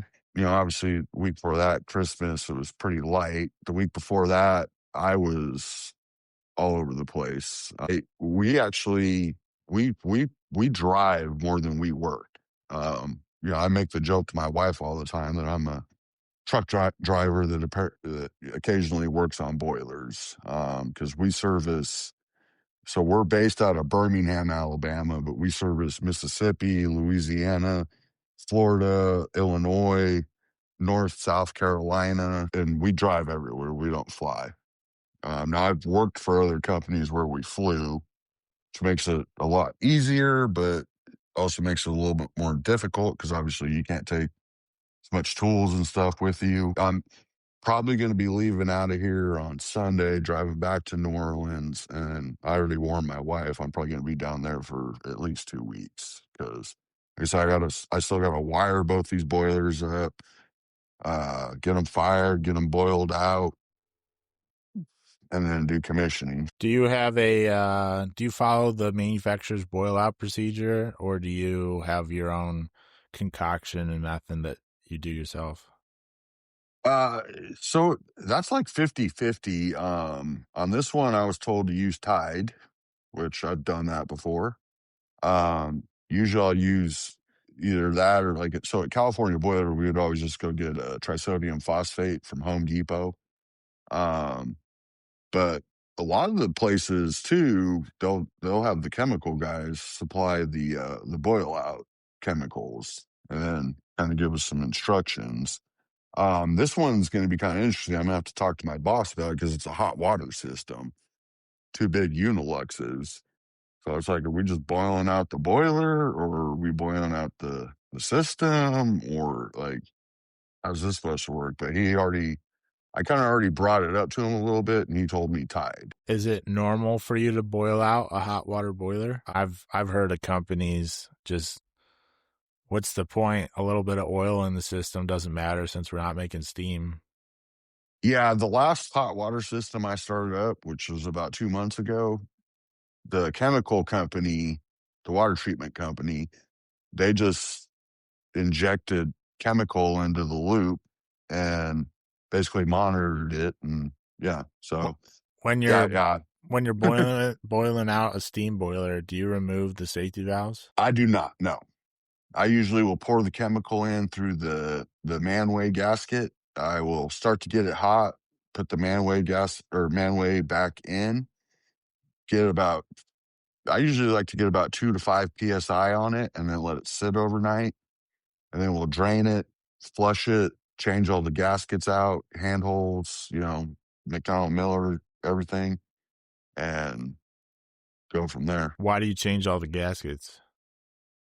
So in my experience, I found that the manufacturers, first off, they send out usually the wrong gaskets. They'll send out those like Blue Maxes and stuff, and those aren't going to actually hold when we actually put the thing online. And plus, if we are using something other than Tide, if we're using trisodium phosphate or an actual boil out chemical from a water treatment company, those will eat the gaskets up. So we don't need, you don't want handholds and stuff blown out. So How do you know? I've never even heard of using Tide. Wouldn't that like bubble too much? yes, it bubbles a lot. That's why I put the manway back in, but it basically binds to the oils. And so when I first started doing this, 18 years ago, that's how we used to do it. And apparently people still do it that way. Like I said, the California Boiler, we started using trisodium phosphate. You can buy that at Home Depot. They actually sell it in a liquid form now. It used to be a powder, so you had to like mix it in a bucket. It was a nightmare. But it's, I guess the Tide just binds to the oil. I guess it's the old school way of doing it, and it's the cheap way of doing it. How much do you know about water treatment? Hardly anything. I've kind of stayed away from that. People ask me, I mean, they actually asked me at this job I'm on that I was on in New Orleans, I'm going back to, they asked me like what the conductivity should be. I mean, I know what conductivity is. I've installed surface blowdown, conductivity meters, stuff like that. But as far as like what kind of chemical and everything they're supposed to be using, yeah, that's not my job. So on a service call where they're like, "Hey, the boiler doesn't stay online and the low water cutoff is intermittently tripping," and you go Yeah, there and you find that the boiler is priming and the water's just bouncing. bouncing. Yeah. Is that like a, hey, just call your chemical company kind of call, or do you? So usually what I will do is I'll blow it down a lot and see if I can't rectify the problem. Um, and then usually, yeah, it's kind of like you got to get your chemical guy out here. I'll even try shutting the chemicals off, and tell them like you really need to get your chemical guy out here because you don't want to be running more than a few days with these chemicals shut off. But I mean, I do know enough to know that yeah, if your chemicals are off, that your water level can bounce and do all that kind of fun stuff. And so, but yeah, as far as like knowing like how much chemical, what kind of chemical. I'll go look at the chemical pumps, make sure they're not running nonstop. They're running like they should be, because those are usually tied into your low water cutoffs and stuff like that. But more and more, we're running into modulating feed water systems where they don't have a good way to control those chemical pumps. So they're either injecting the DA, or I have wired a couple of the Siemens modulating feed water valves that has the little limit switches in it that'll turn it on, like say 40% open or. What is, or what are some key points for some newer service technicians to make a boiler startup go smoothly? I would just say, keeping a level head. Don't get overwhelmed. Don't try to be doing too many things at once. Just start with the basics. I mean, I've run into so many times where, because you get some customers that aren't there, and then you get another customer that wants to be in your back pocket, and they'll be like, "You got the pilot valve shut." And I'm like, "Yeah, I know. I got to test to make sure that there's no spark pickup." Or they'll go over there and open it themselves. Or I mean, I've even had some of my mechanics do that. But no, it's just go take the steps, and don't try to get in a rush. And then like we discussed earlier, like, and I mean, I can even email you my combustion sheet. You could take a look at it. I mean, it's pretty good. I mean, it even makes graphs and stuff. But like I said, just having a game plan, because I've seen so many boilers. Like I've come across to go do like a tune up on them, and like low fire, let's say on the fuel, just the fuel will be like 12, and then the next point's 13, the next point's 14, the next point's 15, the next point's like 29, and then 36, and then we're at you know 41, 42, 43. And it's like, no, you need to build a nice stable curve. And like we discussed earlier, I mean, I think my way of doing it, and a lot of people do it this way, is you have a roadmap. So especially if you have a load constraint or something, a lot of these places don't have a steam dump, or you can't dump hot water. You have a nice little roadmap, so you're not just dumping points in. You can actually move up. Do any prep work before you get on site?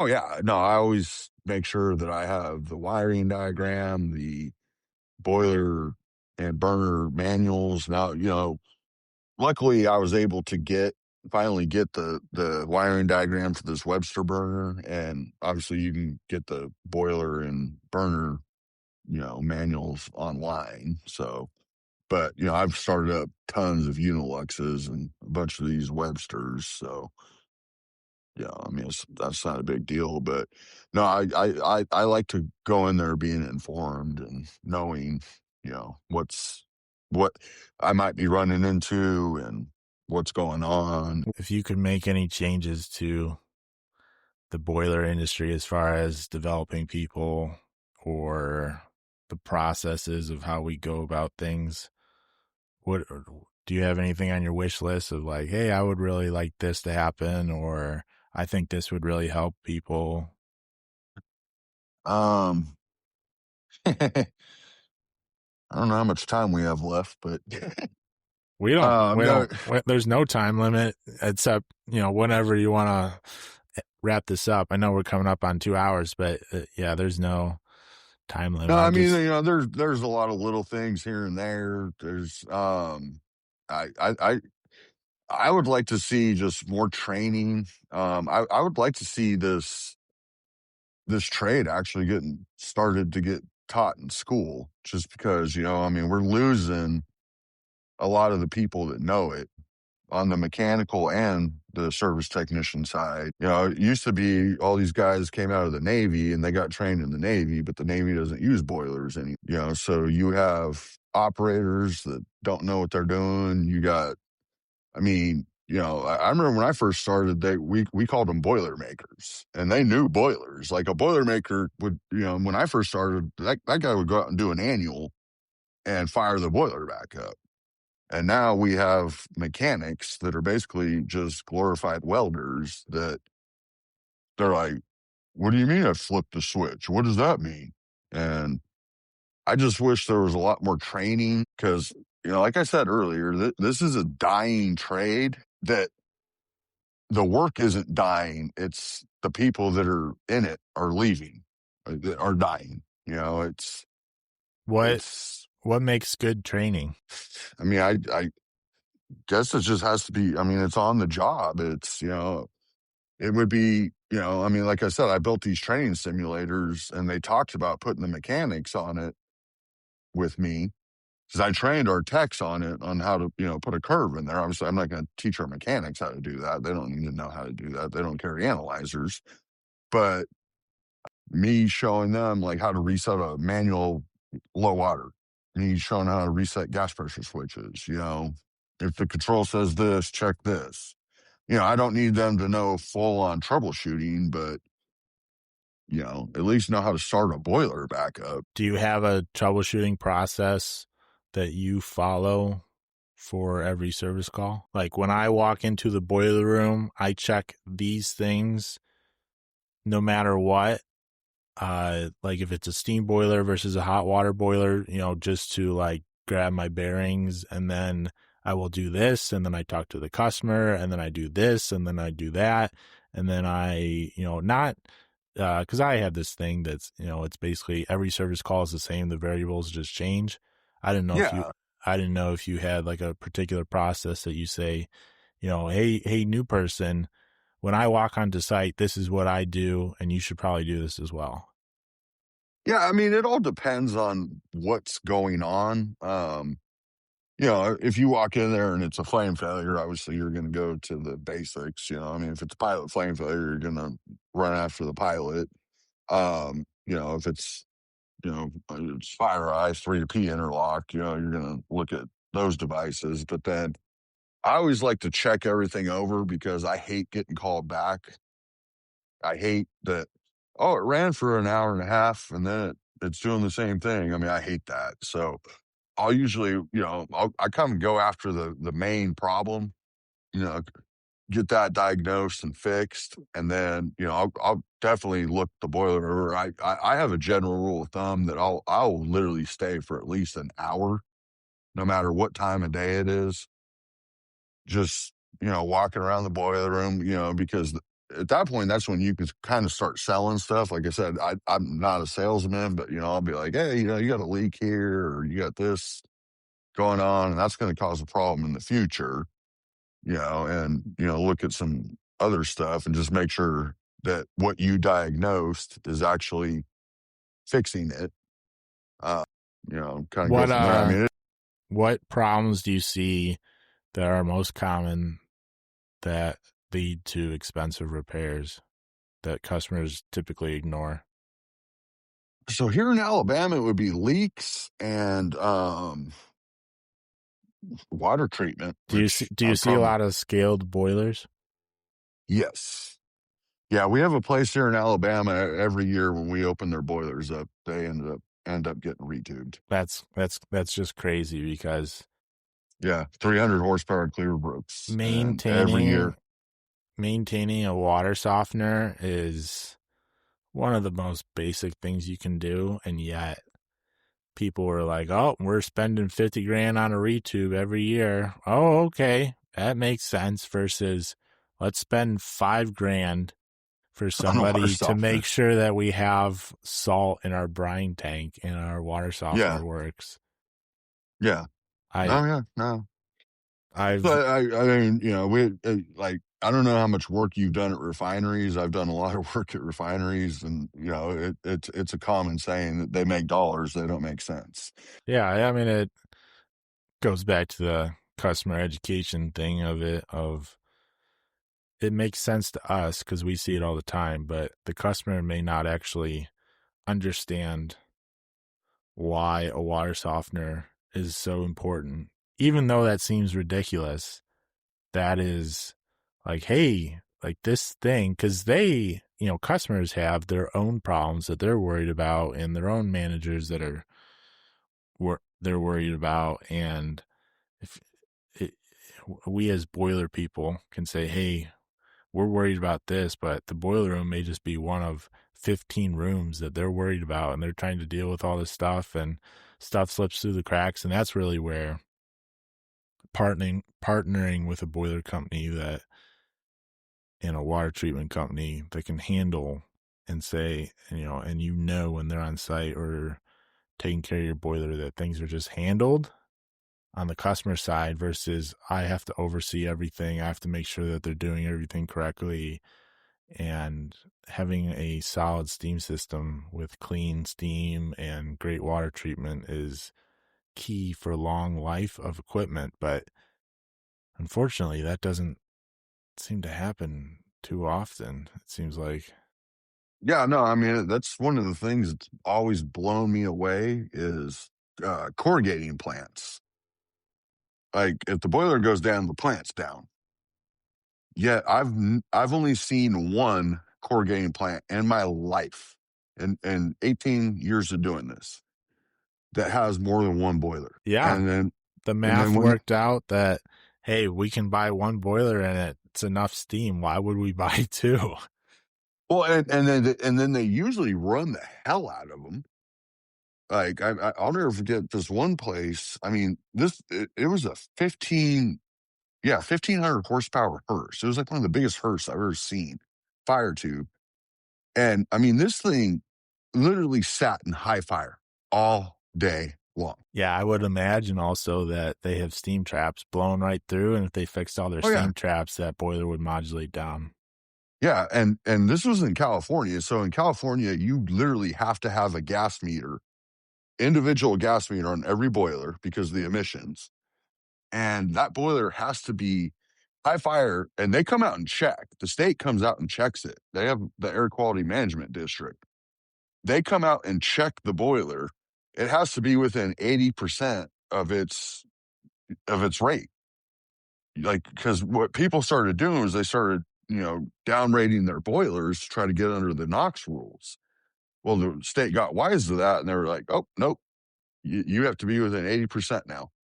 If that boiler is rated for 20 million BTUs, you got to be at. I mean, I don't know, I can't do that math in my head, but you got to be at 18 million."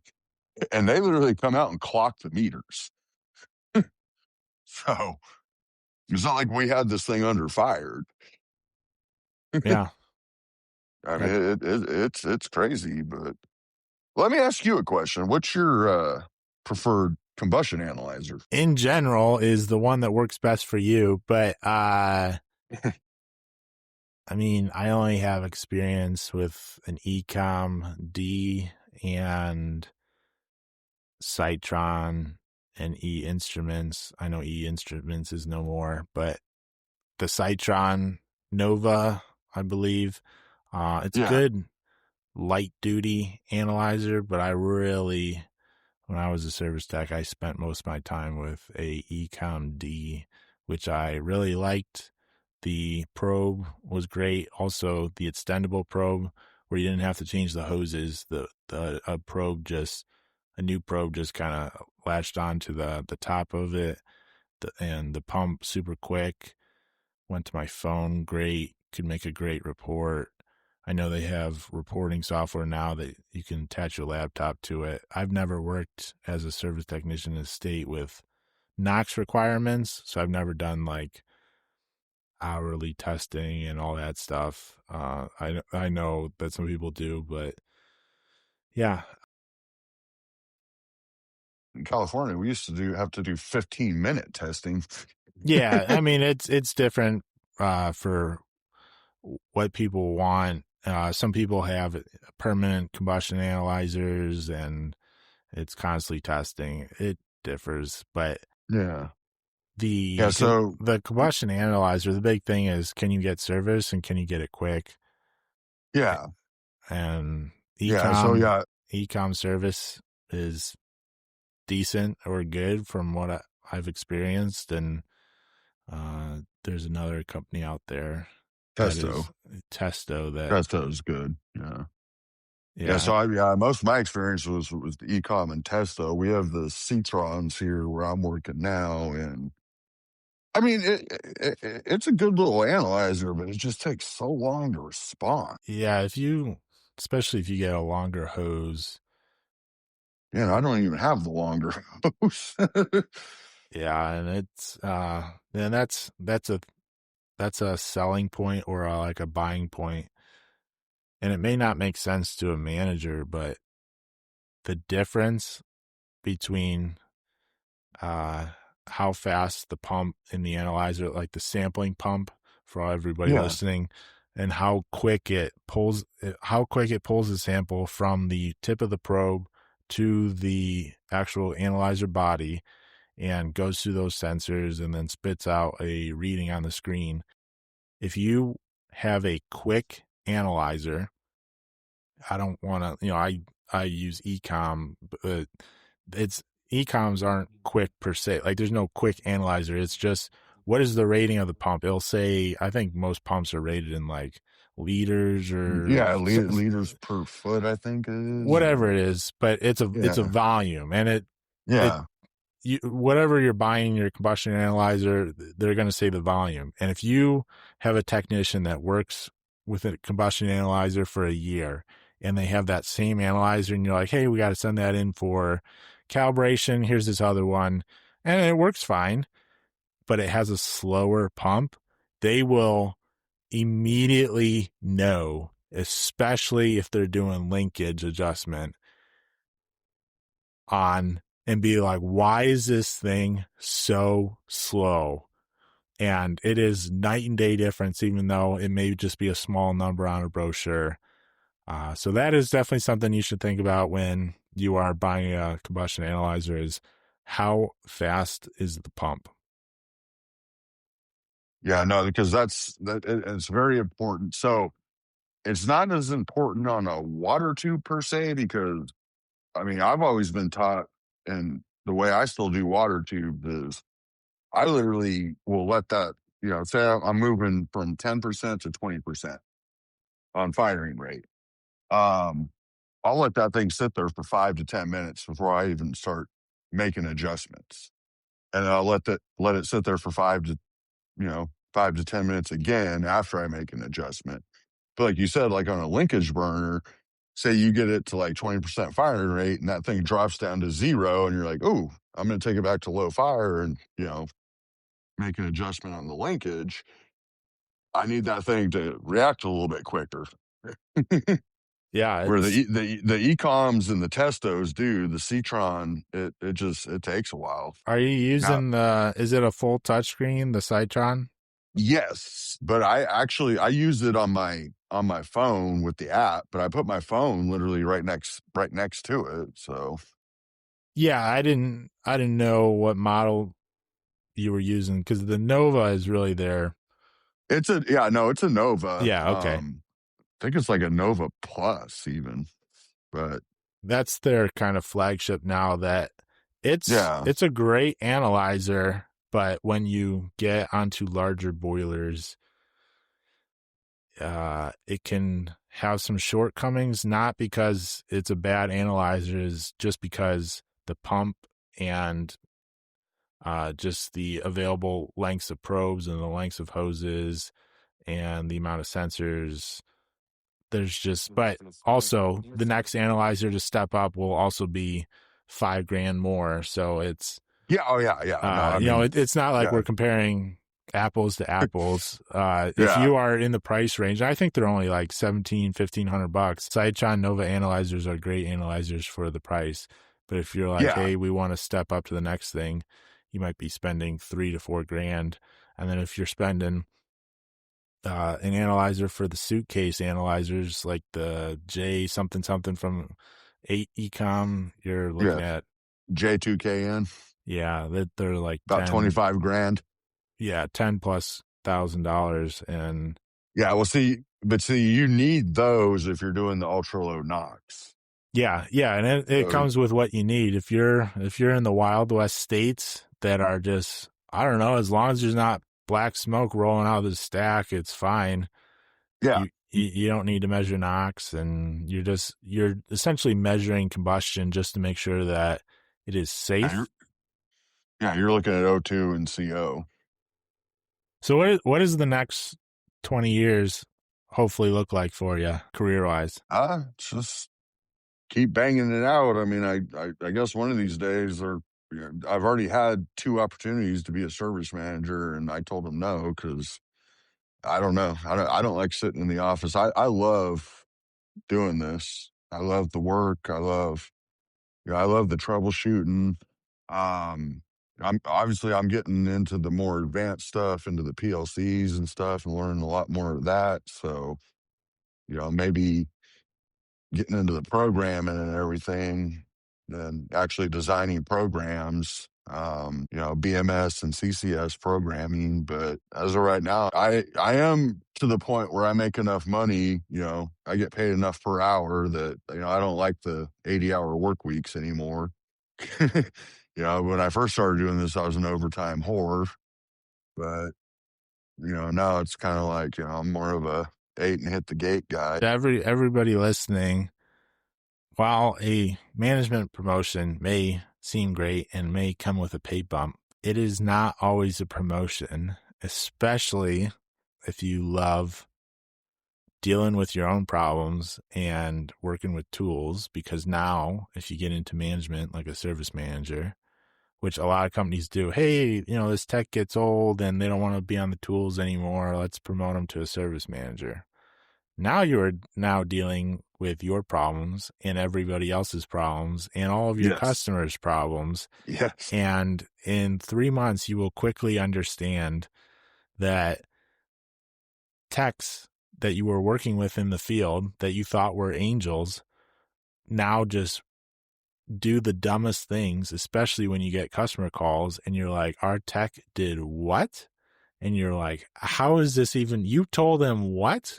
And then you start questioning, you're like, what am I doing? Like, am I even Well, built out for this? No, just put me back in a truck. I'm going to go look at my combustion analyzer and go fix boilers. Somebody else can do this. most importantly, you go from getting paid by the hour to salary, and usually end up working more hours. Yeah, working more hours for less, and the and, the and the phone rings a lot more. yep, yeah, but a lot of people, I mean, that's a common thing I see just in all blue collar stuff is, oh, this person doesn't want to do this anymore. Like, they're really good at this, so let's promote them to this. And it's, well, just because you're a great service technician and you're great at fixing boilers doesn't mean you're a great manager. Those two things Yeah. are very, very different. And most qualities of a great service technician are opposite qualities of a great manager. Yes. Yes. So, but that's, Or you don't like sitting in an office. yeah. And not all managers have to sit in an office, but at the end of the day, if you get off the tools, you're going to be doing computer work and paperwork. And if you don't like that, well, I don't know what to tell you, because that's what the job entails. And you can't just like, oh, I don't know, I'm not going to send this quote or not do this, not do that. Like, it becomes a never ending Ferris wheel of problems and paperwork. Yeah. I mean, it's a totally different job. Not to say it's not doable, but you have to know what you're getting into. Like I said, it's not always a promotion, even though they'll call it a promotion. Yeah.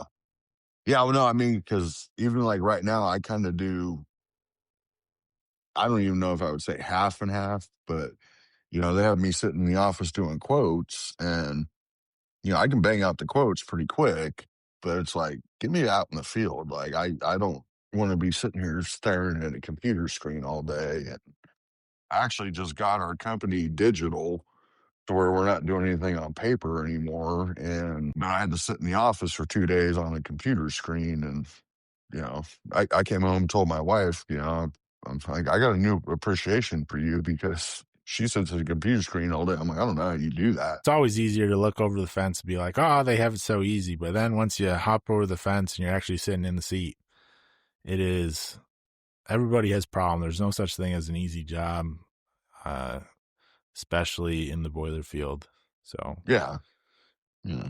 Got any other questions or any other topics? I think we covered a lot here, and you're very knowledgeable, and hopefully people learn, especially newer people, hearing somebody with experience, 18 years experience, and Yeah, working so, I mean, working in multiple states. And do you have my, que- my any? question for you is: so, what do you think?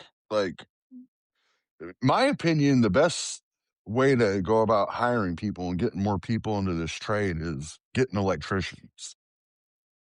As far as service techs, I mean, how do you feel about that?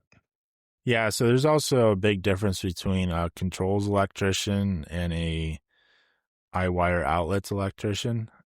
Yeah, So that's a distinction companies need to make. But I would say you have to get them early. I don't, unless somebody is seeking something different,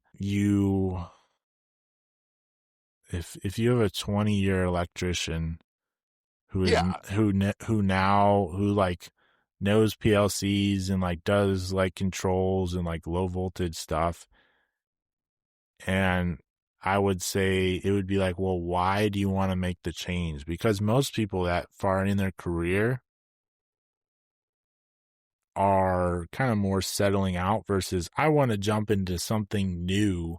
And yeah, a lot of the times, if you're making a huge jump and you don't know anything, it's like, well, we can't pay you that rate because yeah, while you do know something, uh, like you don't know boilers, but in a year we could maybe get back there, like depending on like how fast you progress. But it depends on the person, and I would say if you have to talk somebody into it, as far as, hey, you're an electrician, but have you ever thought of this? And they essentially decide by not saying no to you versus saying yes to you. There's a huge difference. They will be unhappy and not driven to learn. But if you present a career opportunity and you're like, hey, have you ever thought about this? And then they're like, oh, like that's cool. Like, yeah, like let's do that. I think you now have somebody that has a lot of potential who does understand, hopefully understands electricity to start with, because most boiler problems are electrical driven, electrical, yeah, yep, but you still have to understand, what is the environment around you and how all these electrical switches and components are working together. Even though you can read a wiring diagram, if you don't understand sequence operations, you're going to struggle. But yeah, that's the question. Is it better to teach a boiler person electricity or teach a electrical guy boilers? yeah. Yeah, in my personal opinion, it's teaching an electrical guy boilers, but my boss's opinion is vice versa, teaching a boiler guy electricity. So I don't think there's a right answer, but I will say that if you hire somebody and they're like, oh, I'm just a mechanic and I just turn wrenches, and they get into the boiler field and they don't have any desire beyond that, you can't push them into, hey, you're going to be a electrical troubleshooter, because it is now a, you got to learn. it is a, well, it's a totally different mindset versus Yeah, I just get out my impact and just ugga dugga all these bolts. And it comes down to so much of the individual, and companies and management need to show opportunity to people, but you can't force people into opportunity. You can push them, yeah, but if you're like, hey, I think you make a really good service tech, and they're like, okay, and then you start pushing them into all this work and they're like, I don't really want to do this, they're either going to quit or you have to change direction, because it's not everybody, and this is a hard thing as a driven individual, not everybody wants to learn everything and yeah, get promoted and do more. And some people are happy working 8 hours, knowing what they know, going home, watching football and drinking beer on the weekends. And yeah. if they don't do anything more than that, they're fine, I which hear you. there's Yeah, nothing wrong with that. But if companies tend to progress, like, hey, we need more experienced people, you need to learn more, And some people just aren't cut out to be like, hey, I'm going to crack open a manual and figure this out. Like, that's just not who I am. But also on the flip side, if you say that, then don't be surprised when you're not getting huge raises and all this opportunity because you turned it down. So it goes back and forth, and it's not always the company holding you down if you're on the employee side. And if you're on the employee side, most companies, I believe, try to do the best for you. As you know, even just if you're a giant company like your manager, like most managers are not like, oh, I'm out to get and screw over all my employees. Yeah. If you do come across somebody like that, it's super easy to get a new job. But Yeah, no, I'm living proof that if you learn boilers, you can go pretty much anywhere, I would say even in the world, and work on them. I mean, like, we've said it, I've said it multiple times, it's a dying trade that's not dying. any closing thoughts for all the listeners out there? I just say, I mean, if you're not into boilers, it's a great trade. Get into it. We need y'all. There's not a boiler company in this country that's not hiring if you're willing to do the work. And I mean, you can attest to that. You can back up what I'm saying. I mean, you look at LinkedIn, Facebook. I'm sure you follow the Boiler Guy page. I mean, I feel like it's every day that anybody know any technicians? So it's a great trade. Yeah, they'll work you to death sometimes, but you're gonna make good money, and you can take care of your family, and yeah, we need good people. Amen to that. Well, thank you for coming on the Boiler Wild podcast.